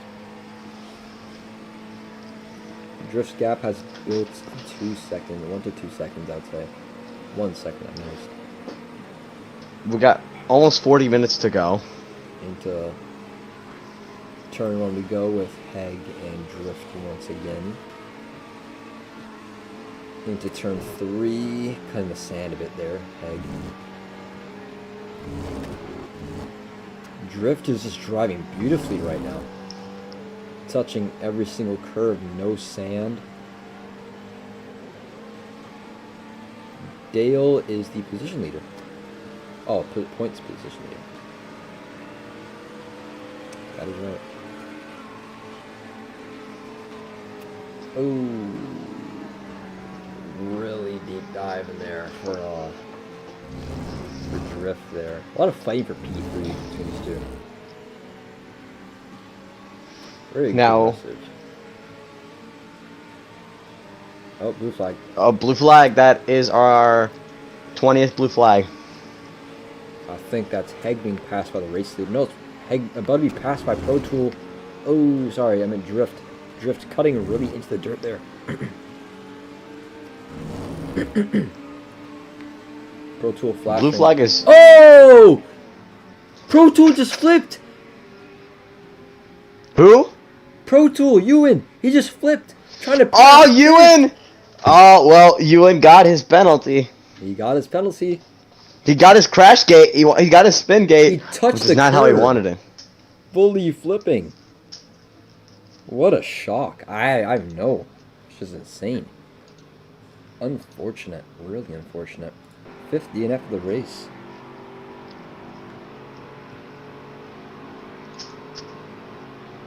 By Jove.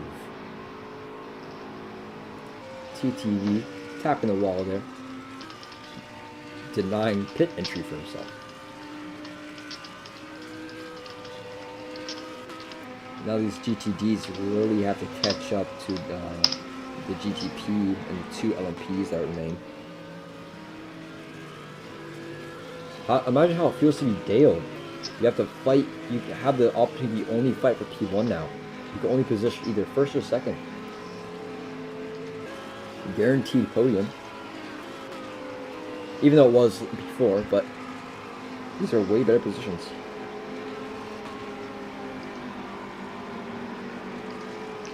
As now we are currently...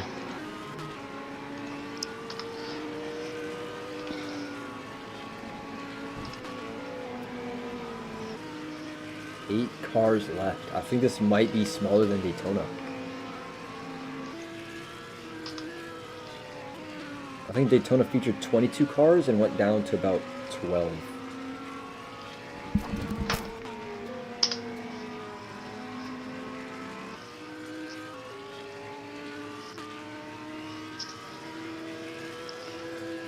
This is a really small field. It really is. I wonder if we'll see maybe a bit better racing then. I mean, smaller field, more concentrating fights.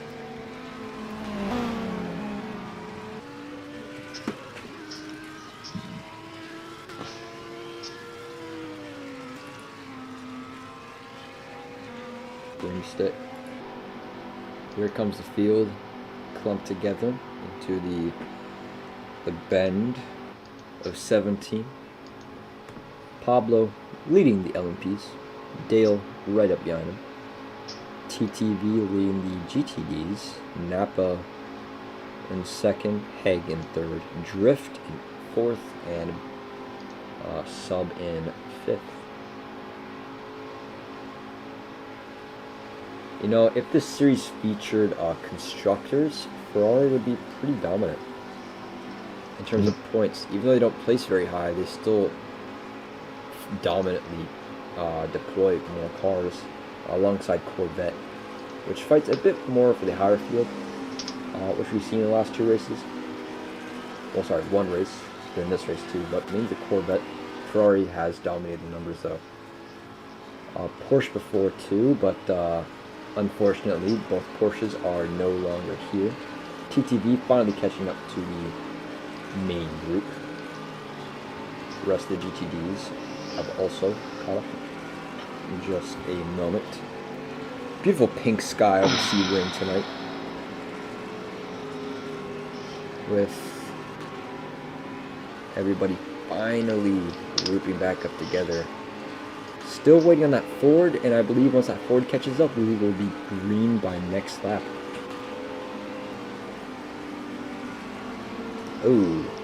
Oh, who's in the grass? That Dale? Dale. I think Dale touched something or just accidentally. We got 35 minutes. 35 minutes left to go. People really have to start making their good moves now. I think this might actually be more cautions than there was in Daytona.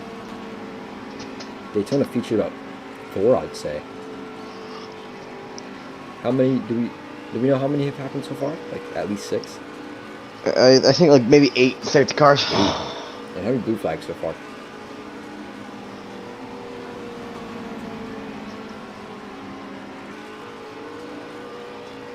Is it like around the... You said, was it 28 you said? Huh? For the blue flags, how many do we have for that? Yeah, 20. 20. Whoa, a lot going on into the hairpin. Both LMPs being caught up by Rasco there. A little bit of a collision, and Broom was a little in that too, going off into the grass. Oh, we see the Ford all the way back there. Let's see the Ford catch back up. Now on the hairpin. Ford driver asking on radio comms, so where is everybody? Oh.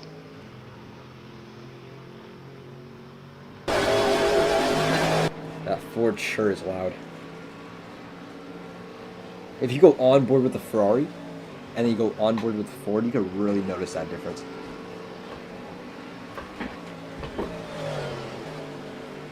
Ford is catching up. We could go green this time. We're less than 35 minutes left. I would say we go green by this time, as long as that Ford is with them in the main field.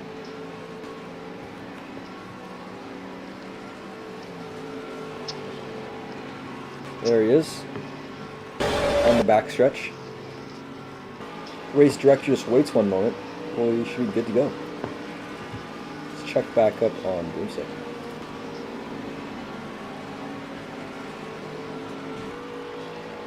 Sorry, not the backstretch. We're about to enter the backstretch. Yeah, no, we should be good. We'll be good. No problems up ahead. About to enter the backstretch in the next turn.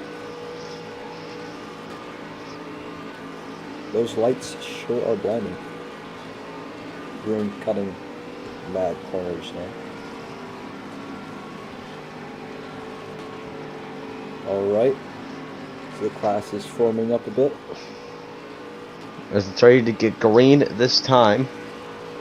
It's got a rear onboard with green.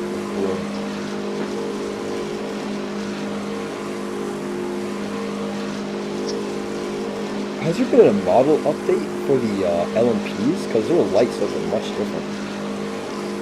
Probably. Something definitely is different about them. Before, it was like a block of light, I think.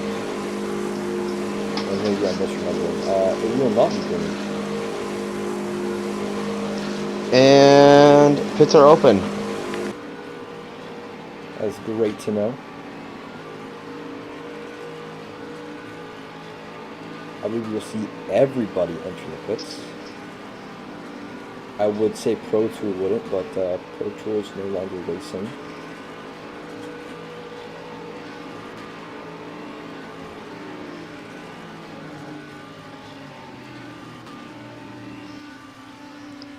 Everybody on pit road. Roscoe going really far up ahead there. Ahead of the entire class, hoping that will make a difference in the pit exit.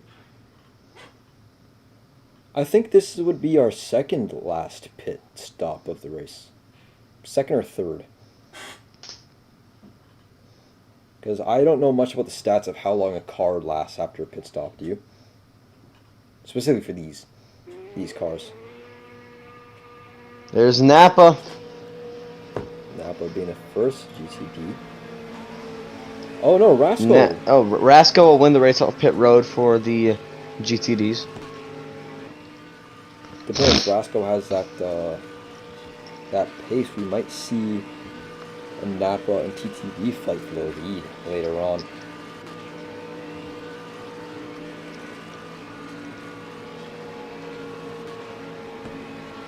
Still a pretty beautiful sky up ahead, looming over our remaining 8 drivers.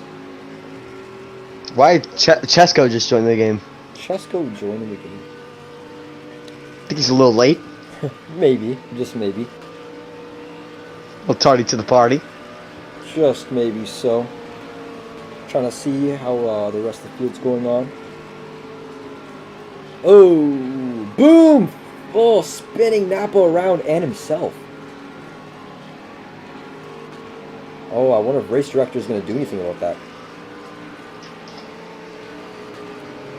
He practically just fully rammed Napa there, and they both went off into what turn was that? I think that was turn 5. And now Boom getting his lead back. Pablo, dinking him a little bit for that.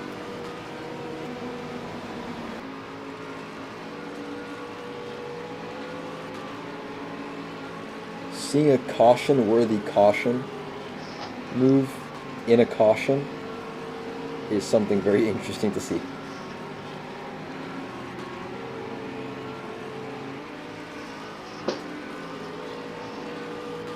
Pablo getting a little physical during the yellow. He was hitting that Lambo there a little bit into the hairpin after running him wide.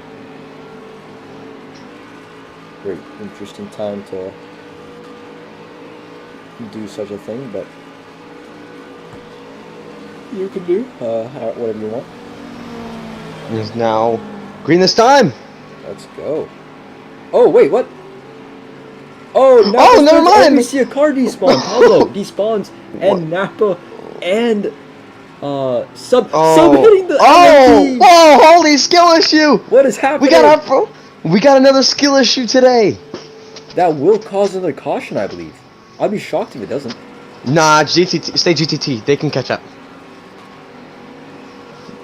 I guess we'll see. There is quite a bit of time to catch up. Here we see Pablo wrapping around.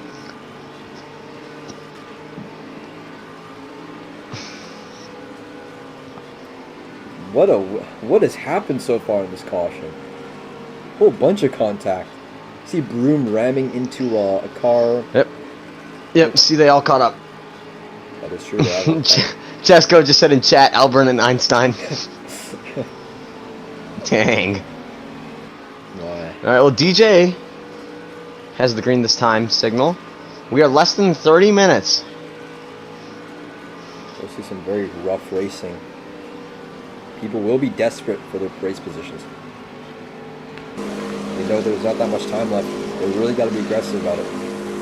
Especially endurance racing, under 20 minutes, under 30 minutes. It will be a very impacting factor. We'll get a rear view with our overall race leader. And his beautiful GTP Porsche Custom.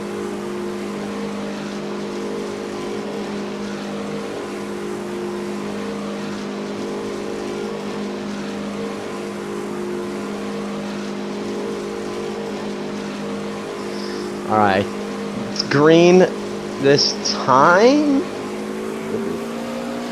No green flag yet. Yep, green. There we go. We are back underway. Oh, TTB really getting that jump off the rest of this field. Into turn 1. Oh, look at this. Look at this pack in the back. Hagen Drift will fight once again. Into turn 1. Huge pack. Oh, look at this 4. Look at this 4-car. 4-car grouping.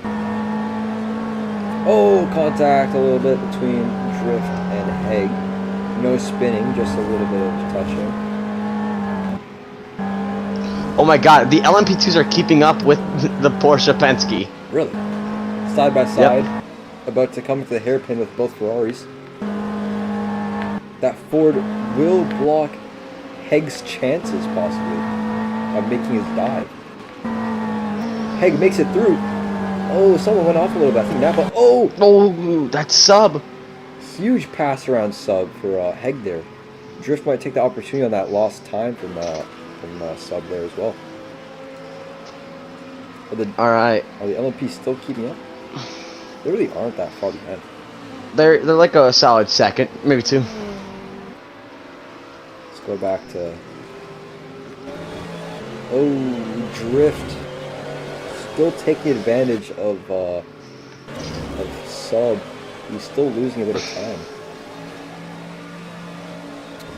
Oh, Drift touching the curb, almost flipping. He keeps it on the ground though.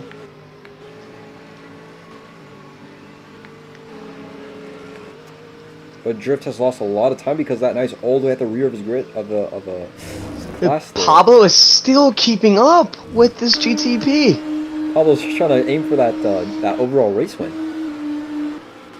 That would be funny. That really would be funny.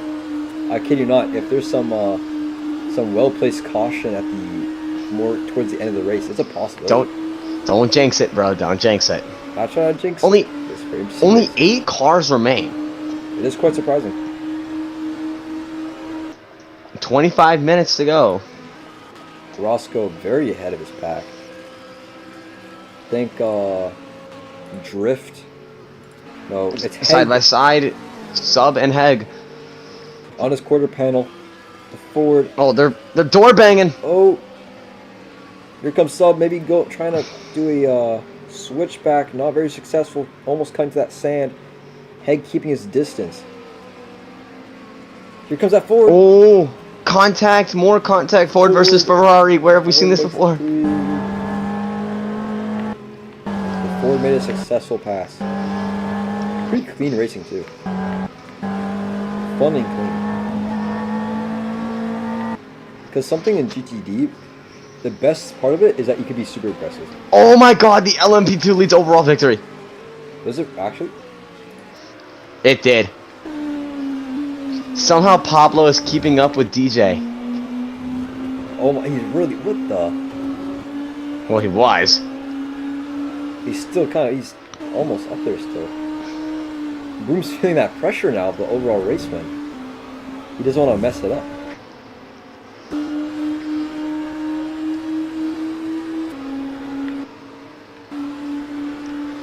I'm following Pablo currently. I'm not on, but I'm just following him because I want to see this gap. Same. It really isn't that bad. I mean, the LMPs are faster on the turns. The GTP has that straight line speed though. Oh, caution! From who? Oh, it's Hag. Hag's upside down. Heg's upside down. What another DNF. I wonder what happened there. Maybe it was caution. Not caution. Whoa. Yeah, obviously. Contact, maybe. Oh. 7 cars left. Only 4 in GTD. Maybe we'll see Pablo catch up for the overall race win. We're almost at the 20-minute mark. We'll have to reevaluate our blue flag guesses. It was an incident between Sub and Heg. Also, I'm not surprised. I mean, they were fighting very aggressively earlier, and they were closest to each other as well. I wonder if there's a little bit just some spinning action.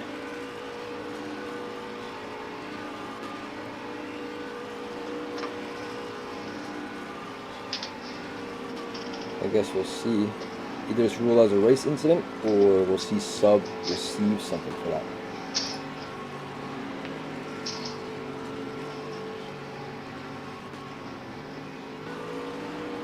Let's catch up with our race leader. I think the Ford is the only car in the entire grid that has onboard lights. I may be mistaken. This is now a 7-car field. 7 cars. Really cutting it down. And it goes to show that Sebring is a dangerous, tough track. And these drivers need to be careful who they're fighting and how they're racing this track. It's a very hard surface and area to really get used to. I've said this during the Daytona stream. After a while, you get the flow of each track, you learn it, and you grow muscle memory to the track. But this one is a little bit different. You really can't grow muscle memory to a track that's so difficult and can change and is just trying to kill you half the time. As currently, it is DJ, Pablo, Dale, top 3.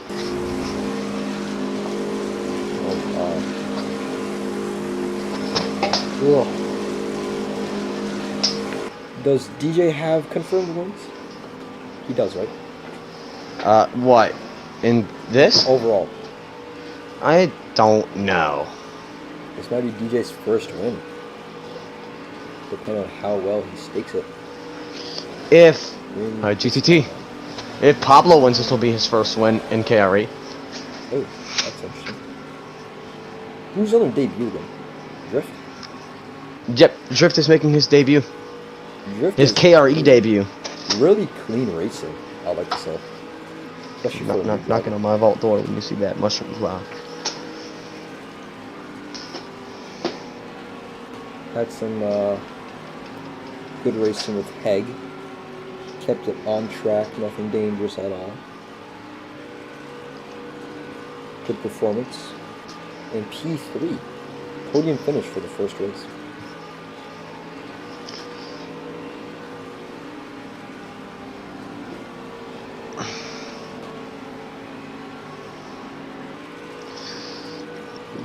Wrap around coming into 16 in a moment to go on the back stretch for the 37th time.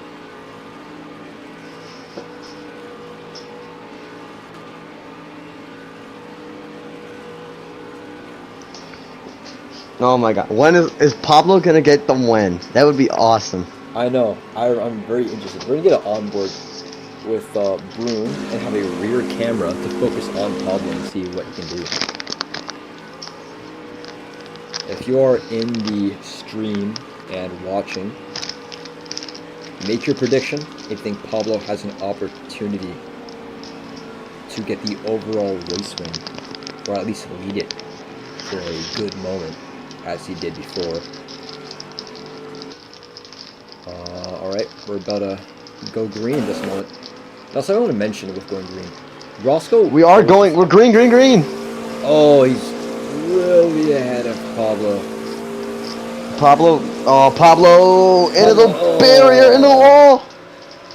Dale's gonna have an opportunity to pass him, and he does take that chance. Diving, throwing the cars in turn 1.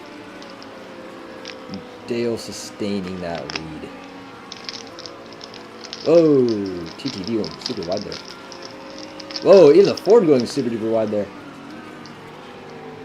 Napa and Drift fighting for P2.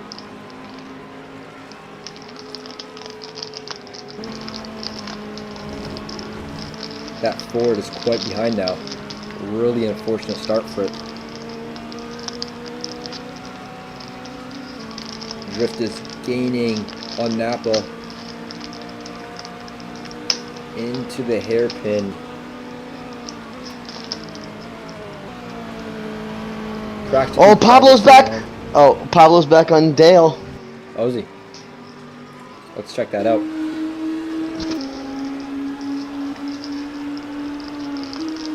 Pablo might be able to catch him in the next few turns if he keeps it on track.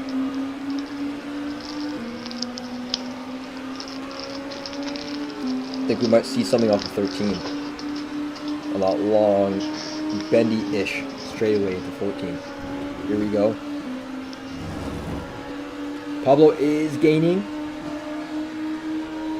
There's a lot of speed. Flickering his lights. He's almost there. Trying to get that inside. Dives into turn 16. They're right up next to each other, almost at the corner panel on the backstretch. Dale splitting off to cut that draft away. But Dale does have to go back down to have that good entry into Sunset. Here they go. Dale pretty hard braking on that entry there. But he will be successful. No! Pablo! Huge amounts of speed. Makes the pass successful. We got to battle for the win in the LMP2 category. With 16 minutes to go. Pablo's really driving for that race win. Dale almost in contact, really wide entry, cutting fully into the sand. I think Pablo might be getting his first race win. Let's check up on Napa Boy. See how he's doing. He has created a gap from Drift. Our main fight is for LMP. No, Dale's too far back. There's no fights to watch as of right now in the final 15 minutes out of anything.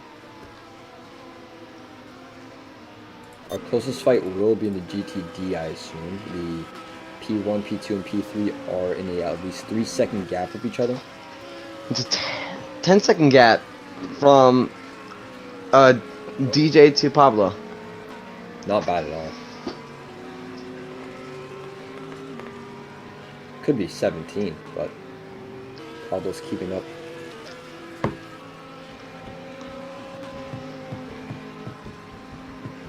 There's a difference in the driver and the actual car speed. You're a bad driver. No, I'm not a bad driver, but more experienced driver versus a faster car. That's what we can see. So you can really cut down most of that speed. Just keep it up. As now, so far our leaders are TTV, DJ, and Pablo.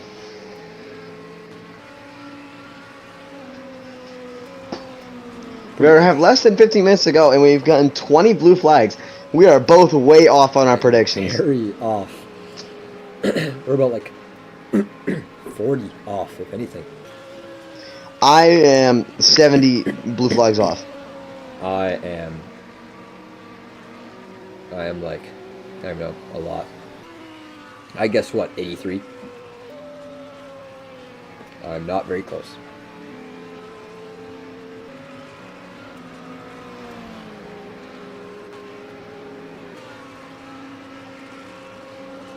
Drift trying to make a push for P2, trying to make his debut finishing position way higher than P3.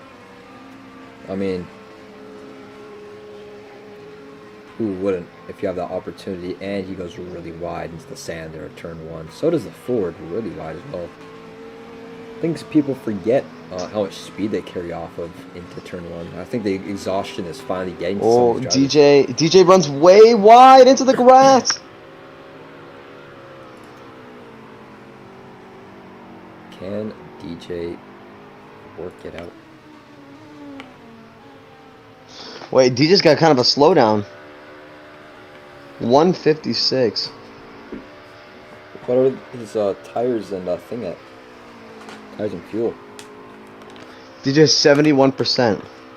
71. Tires and 10 gallons of fuel. Probably one more pit stop imminent. Yeah. Yeah, one more pit stop would seem legit and accurate. If it were me, I would pit maybe in the next 2 laps, if anything. I mean, you have no fear. No one's chasing you. You will get the race win.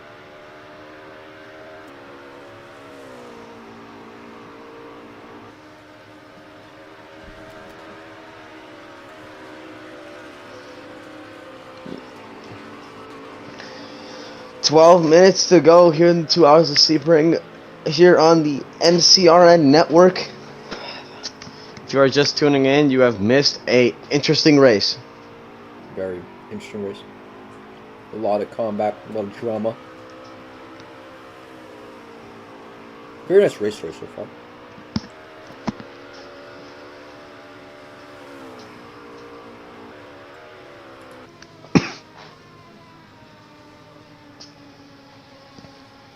Man. No. Love commentating so far for this league. It's been very fun. Especially endurance. It is time consuming, but get to see fun events such as this. Get to meet great people. Just have fun. Watch things you love. And get to see how people deal with certain scenarios, how they race and all that. It's very awesome.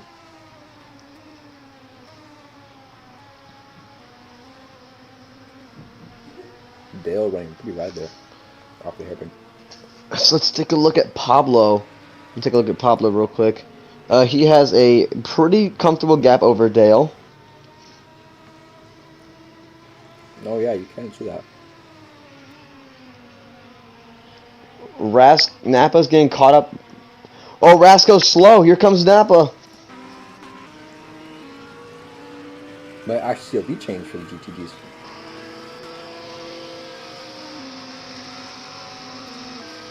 If Napa really pushes for these next 2 laps, you can catch him.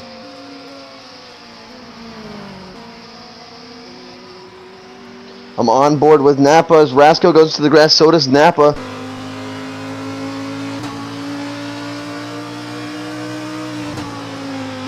$10 left. Adrian really has to make a push for it now. I was saying you have a push earlier, but these next few laps are detrimental. They must really put that focus in. Race control confirming.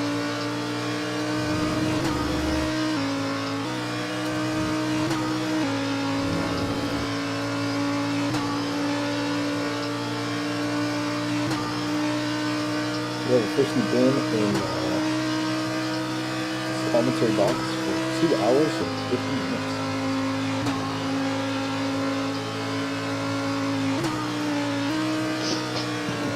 As now we have 9 minutes to go. Oh, wow. Cut with the fastest lap, obviously. That's great to know. 2 minutes flat. So that means the GTDs are saying what, like 240 something? I would say. Something like that. LMPs, they're paying. LMPs around 220-ish then. 215 to 220.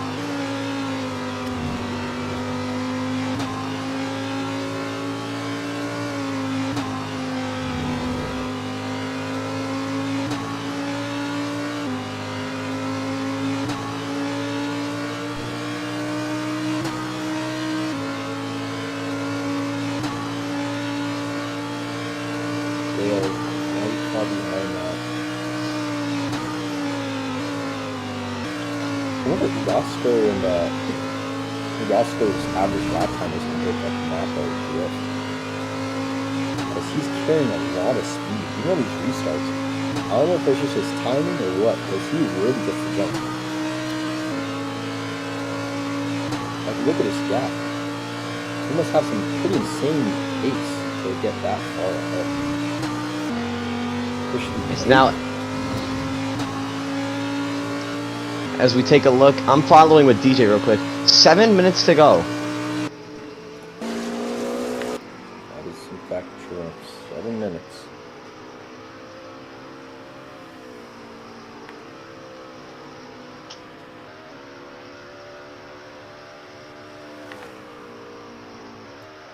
Pablo into the pits.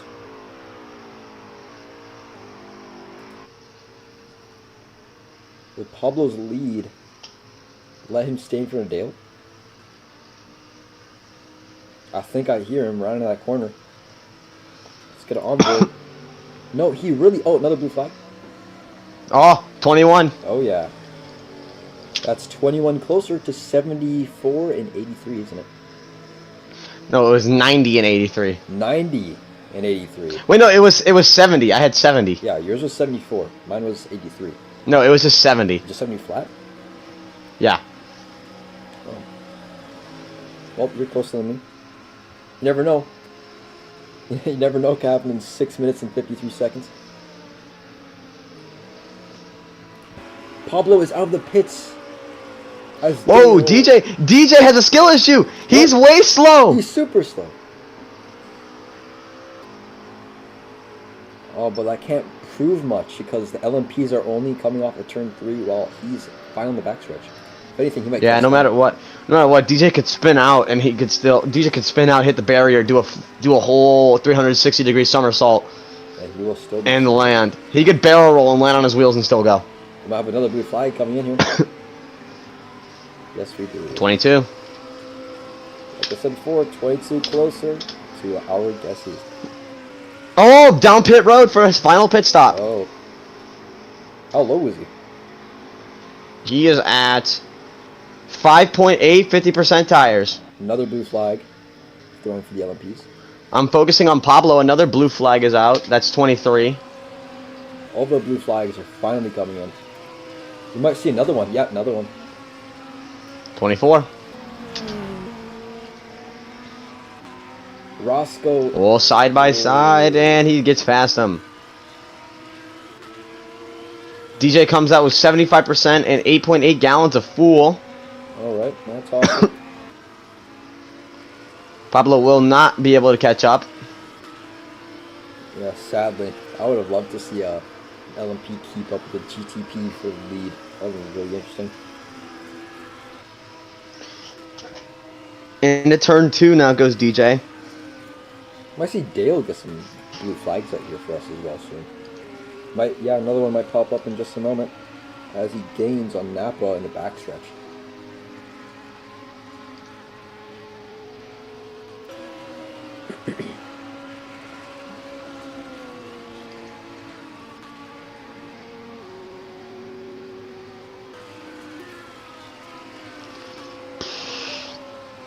Into sunset, still not quite But caught up. the sun, I don't think the sun will rise because usually the 12 hours of Sebring ends under darkness. Yeah, I think we will end other darkness. Who knows? That might change.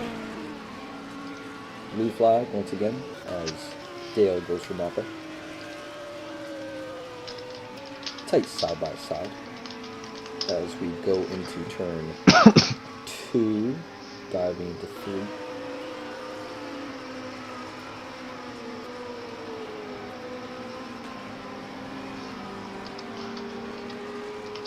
As now, as you see here, 4 minutes left.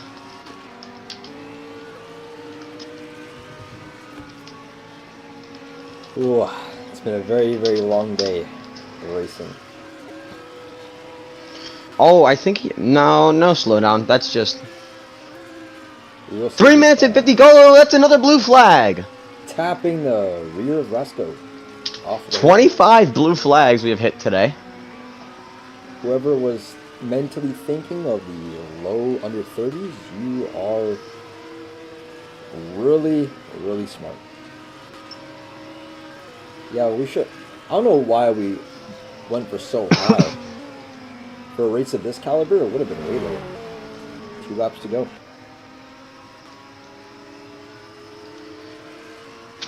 As we now take a look here, 3 minutes and 15 seconds left. Let's check up on a leader. Oh, Very another slow. slowdown penalty from DJ. Nah, it's not going to do anything. Won't do anything, but just surprising he's catching so many.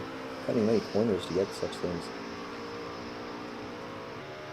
2 minutes and 50 seconds left.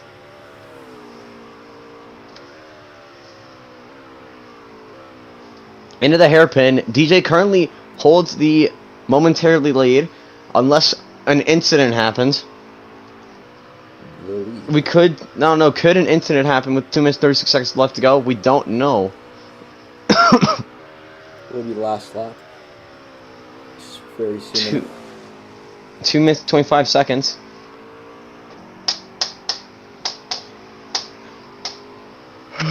Checkpoint. 2 minutes and 15 seconds left to go here in the Mobil1 2 hours of Sebring.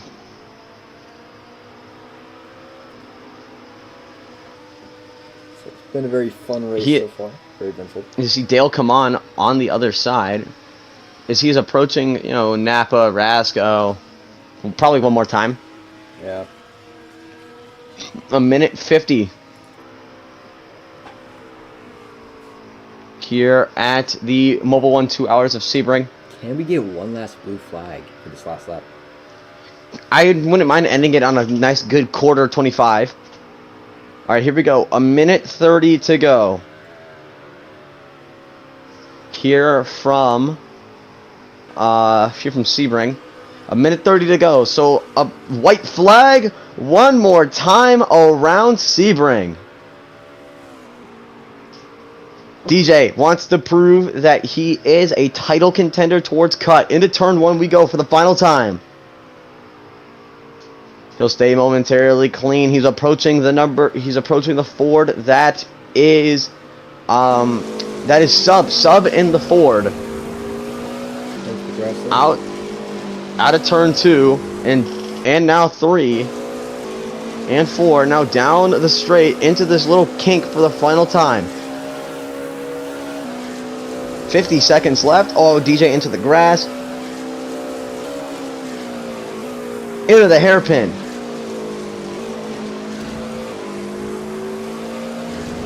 We always got a final blue flag in the race. That is our last blue flag, so we'll end it on an even 26.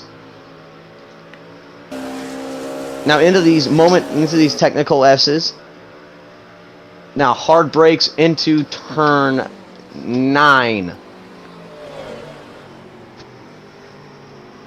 And now into collar curve.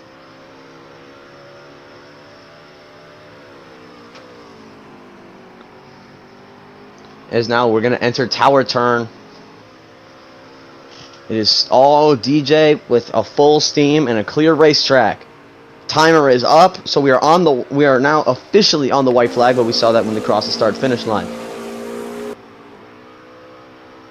Now into tower turn for the final time. Blue flag is out. We'll odd 27. Down the straightaway for the final time.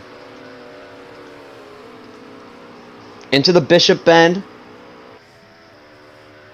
Now into the final turn. DJ is going to come off the final turn. Porsche Penske is going to win their first race of the season, and DJ wins the 2 hours of Sebring.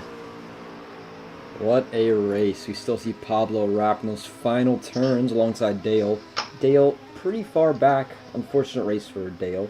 Pablo will get his first race win, though, if he keeps it steady. He's out of now. 13. Yep, now entering past the little kink and into the final corner. Final few corners, my bad, for Pablo. To 16 into the backstretch. Now onto the backstretch for the final time. Pablo, the LMP2 leader.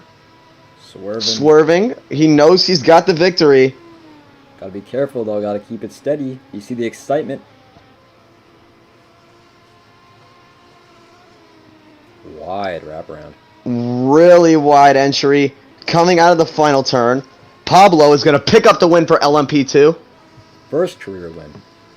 First career KRE win. And now look at the battle for GTD. Napa versus Rasco. Napa has got the... He's in front. Napa's got the pass. Napa has the lead over Rasco, but will Rasco make any ballsy overtakes at all into these final few corners? Cut off. Rasco's probably going to be very late on the brakes. It's a great entry from Napa. We see that a lot from the experienced veteran. Into the backstretch we go.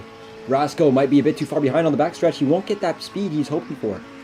It could. It's Dover. Rasco's got to slow down. Napa down the backstretch for the final time. Into sunset we go. Into the hairpin for the final time. Napa slowing. Napa's almost out of fuel. Napa's almost out of fuel. I think he can make it. Out of the final turn. Napa is going to win in the GTD class. Picking up yet another career win for Napa.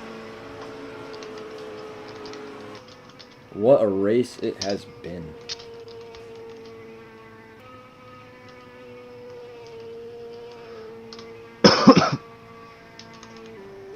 As now we have officially ended the Mobil1 2 hours of Sebring.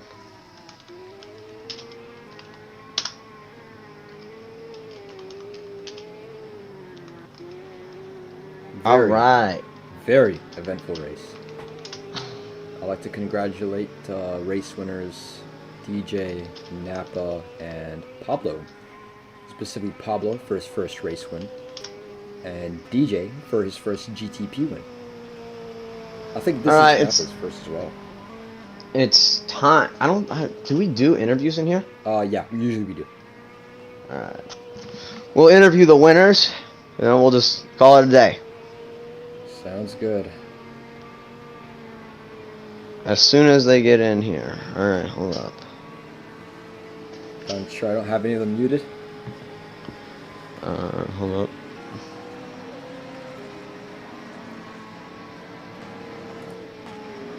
Where is the podium? I don't know if this map includes a podium.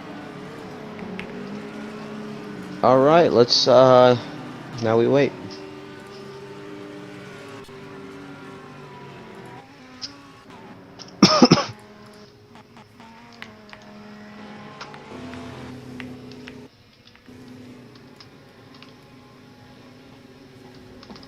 Whoa. Hold up. Exhaustion has reached many, including us commentators.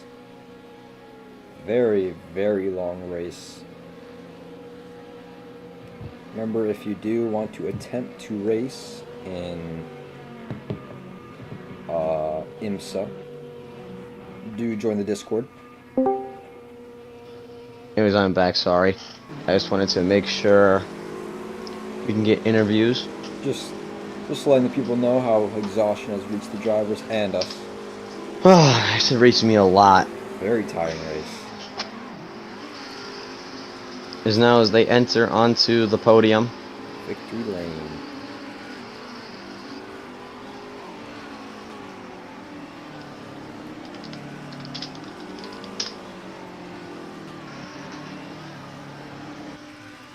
There is Victory Circle.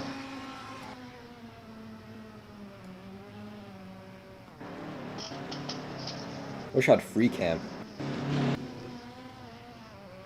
I'd make a very nice photo out of this. We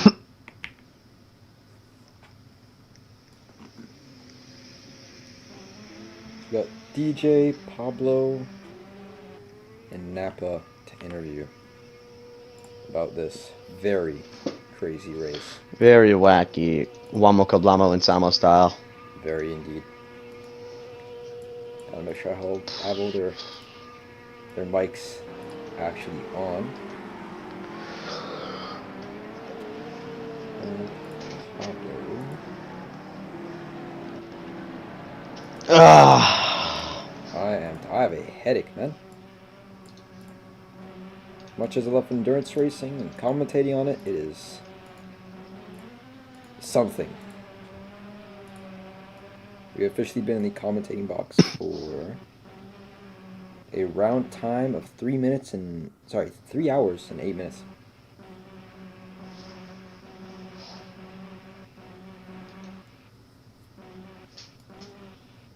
Just want to comment, Drift's first podium alongside his first debut.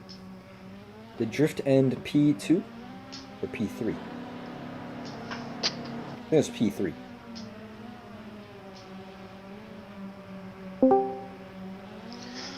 All right. Hello, you guys. It's officially time to begin post-race interviews. All right. DJ. How do you feel, man, after winning that race? I mean, yeah, I kind of knew I was gonna win with like an hour left, so I was just like, I could chill a bit, but it was still a little difficult. It was harder to see. I was scared that like it's gonna flip and run out of fuel, like all these things. But good victory, good confidence boost as well going forward. I did like 0 practice, so it feels good. I kind of feel bad for Cut though, but I won, so I don't really care.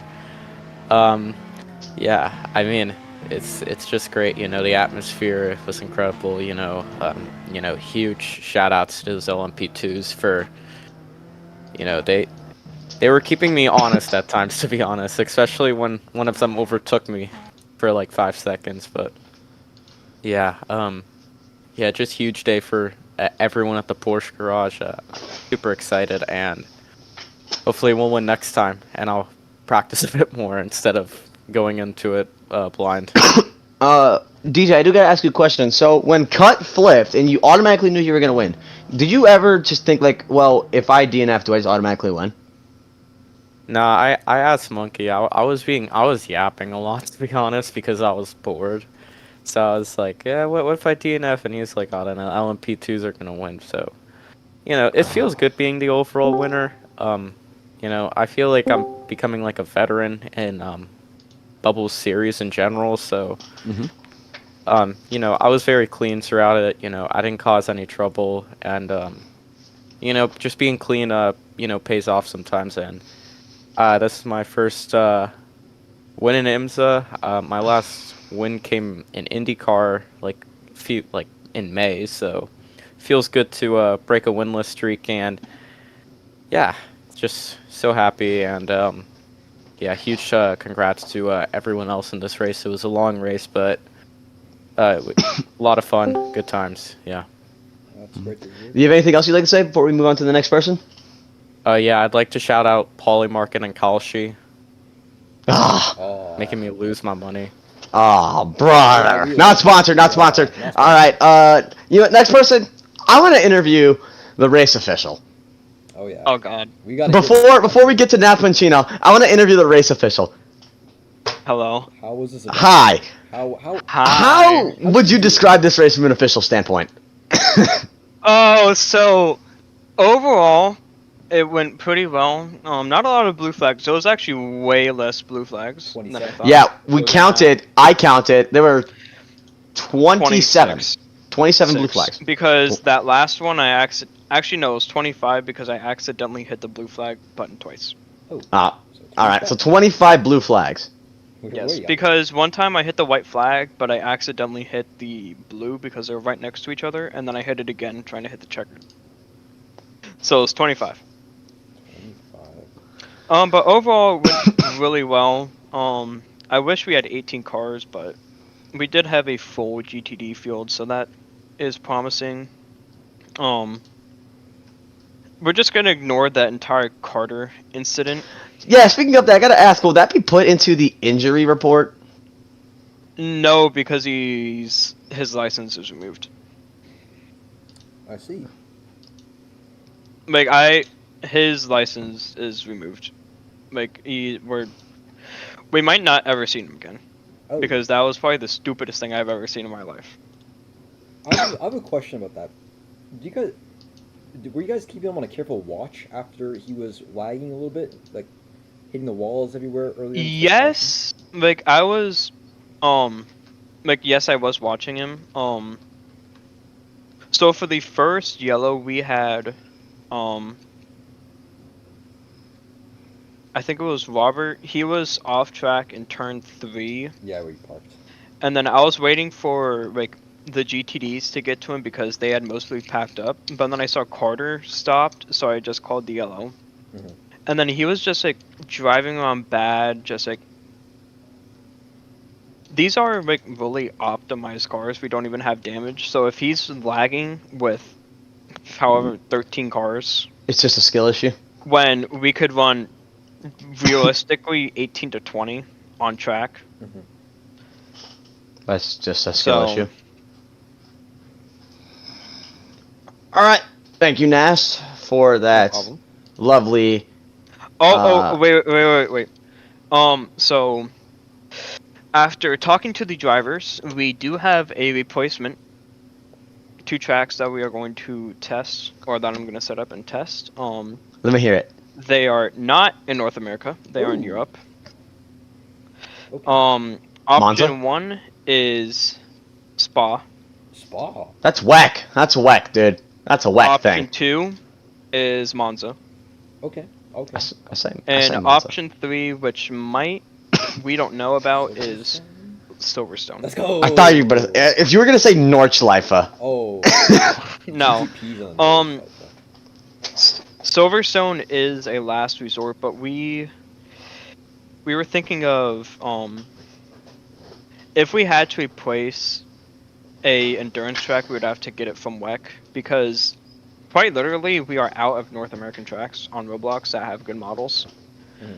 So that we're literally out of North American tracks. Like I tested Mexico and some of the turns did not work out, and then Sonoma, it's a no-go. all right, So we're gonna have to look overseas. Okay. all right. Well, now it is time to interview Napa, the GTD winner, and then Chino, and then we're going to bed. Napa, you successfully won the GTD class after passing TTV on the last lap. How do you feel, mister?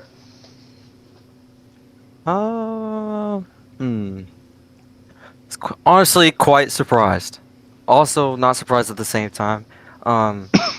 Only reason he was pulling away is because I was fuel saving the whole race, and it paid off on the last lap. But he was moving a little too quick, so I had to kind of push. But things got a little ridiculous, so everybody started fuel saving on the straights. I was like, bro, what is going on?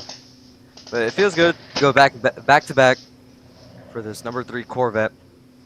I'm gonna try to go 3 in a row. 3 in a row. Try and go 3 in a row. That's a bold statement from Napa.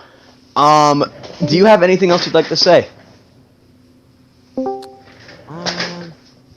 That Dale Camone should never race an LMP2 ever in his life again. Oh.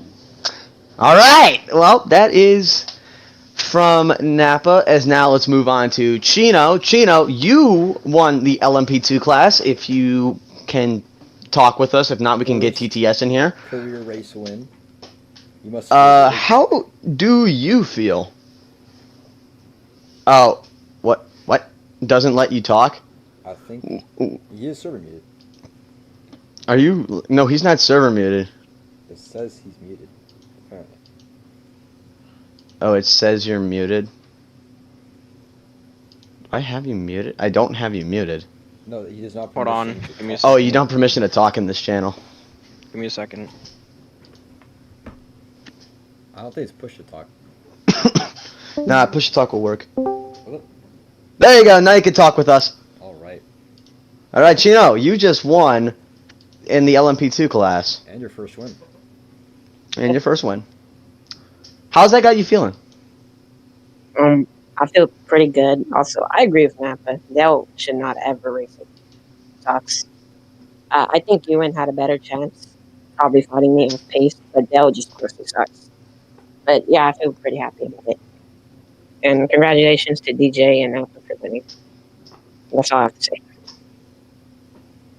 Do you think you have the same winning mentality coming into round 3. Yeah, I'm definitely gonna win. That's great to hear. Is that a promise? That's a promise. Also, how did you almost beat DJ today? Me? Yeah. Yo, excuse me, I won by a full minute. Dude, he was catching up to you. Really keeping the pressure. Respectively. In my defense, even when I was really slow, he was gaining, like, he was still losing 2 seconds a lap. And I was kind of fucking a little bit with him, so. Whoa. Watch your language on the broadcast, mister. There's children on this broadcast, so. There's children watching this. Young racers. Alright, Chino, do you have anything else you'd like to say before we sign off? No, but I'm gonna win next week. Alright, well, ladies and gentlemen, that will conclude the broadcast for the Mobil1 2 Hours of Sebring. Next week takes us to the Circuit of the Americas in Austin, Texas for the what the hell is the race name called? It is called the Lone Star Showdown, Friday, August 2nd. Be there on the MCRN YouTube channel to catch me and Bobby doing our amazing commentary. What? No. What? It is August 6th to Thursday, August 6th. Never mind, it's Thursday. No, Thursday. it's August 7th. Friday, August 7th. Friday, August 7th at 7 p.m. Central. That is 8 p.m. Eastern. From me, Bobby, Naz, everybody involved with MCRN, I am Puff. That's